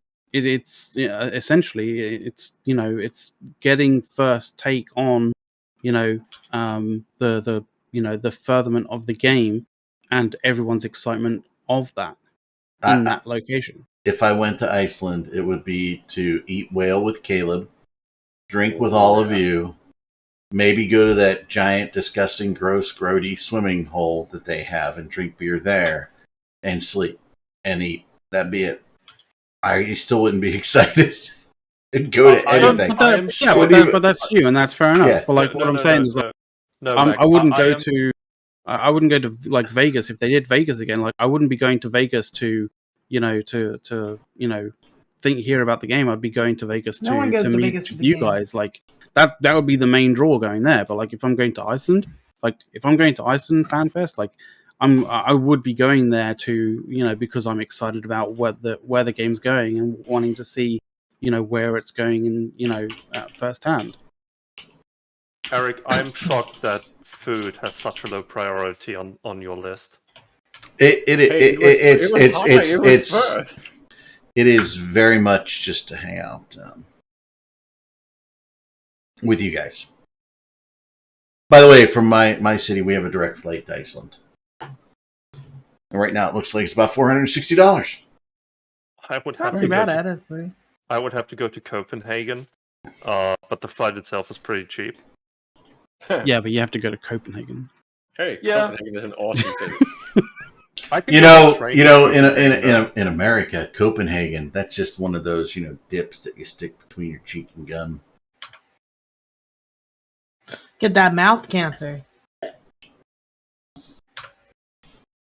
All right, final thoughts? Let's go. Yeah, final thoughts. That's a good one. Let's start with... Let me see here. Sothersil, you're at the top of the list, dude. Oh, no.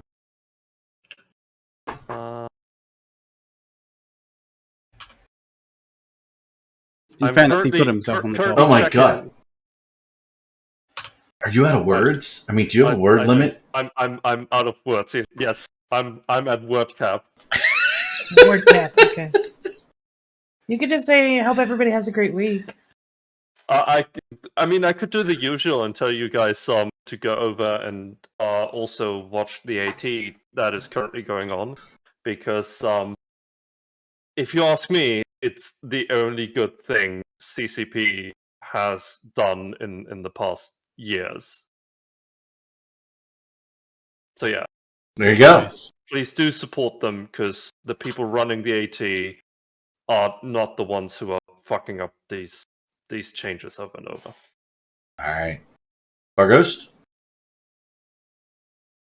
1 sec, I'm eating. All right, we'll go to Caleb. Well, my last thing is that I'm kind of on the same page as Soth. Well, it looks like my future EVE experience is going to be once or twice a year I can watch some tournaments, because the way that it's been trending and the way that it seems like the player base actually want it, I don't really want to play it anymore. There you go. All right. Bargos, you done eating? Yep. All right. I don't know what to say. It's just not great. I mean, we're in this stuck position. We got roughly 6,000-7,000 people apparently doing this. Like, CCP need to listen, and they need to start listening soon, because if they don't, they will not have a game for much longer. And they won't have it via either the legs falling out from under it because they've just fucked their industry up, or B, Pearl Abyss get sick of their shit and take over.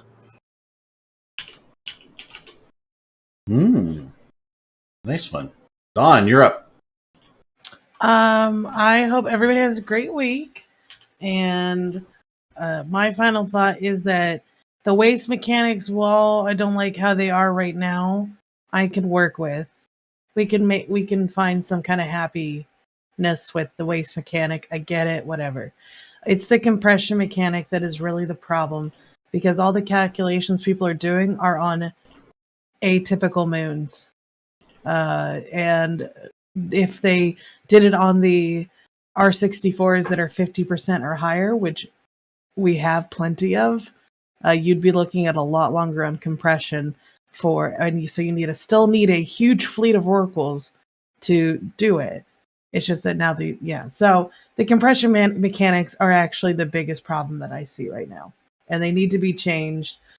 If they don't want to go back to what they were, which nobody asked for a change on that for them, then we still need to find a better medium in between what they've got now and what we had. So, okay, Dirk.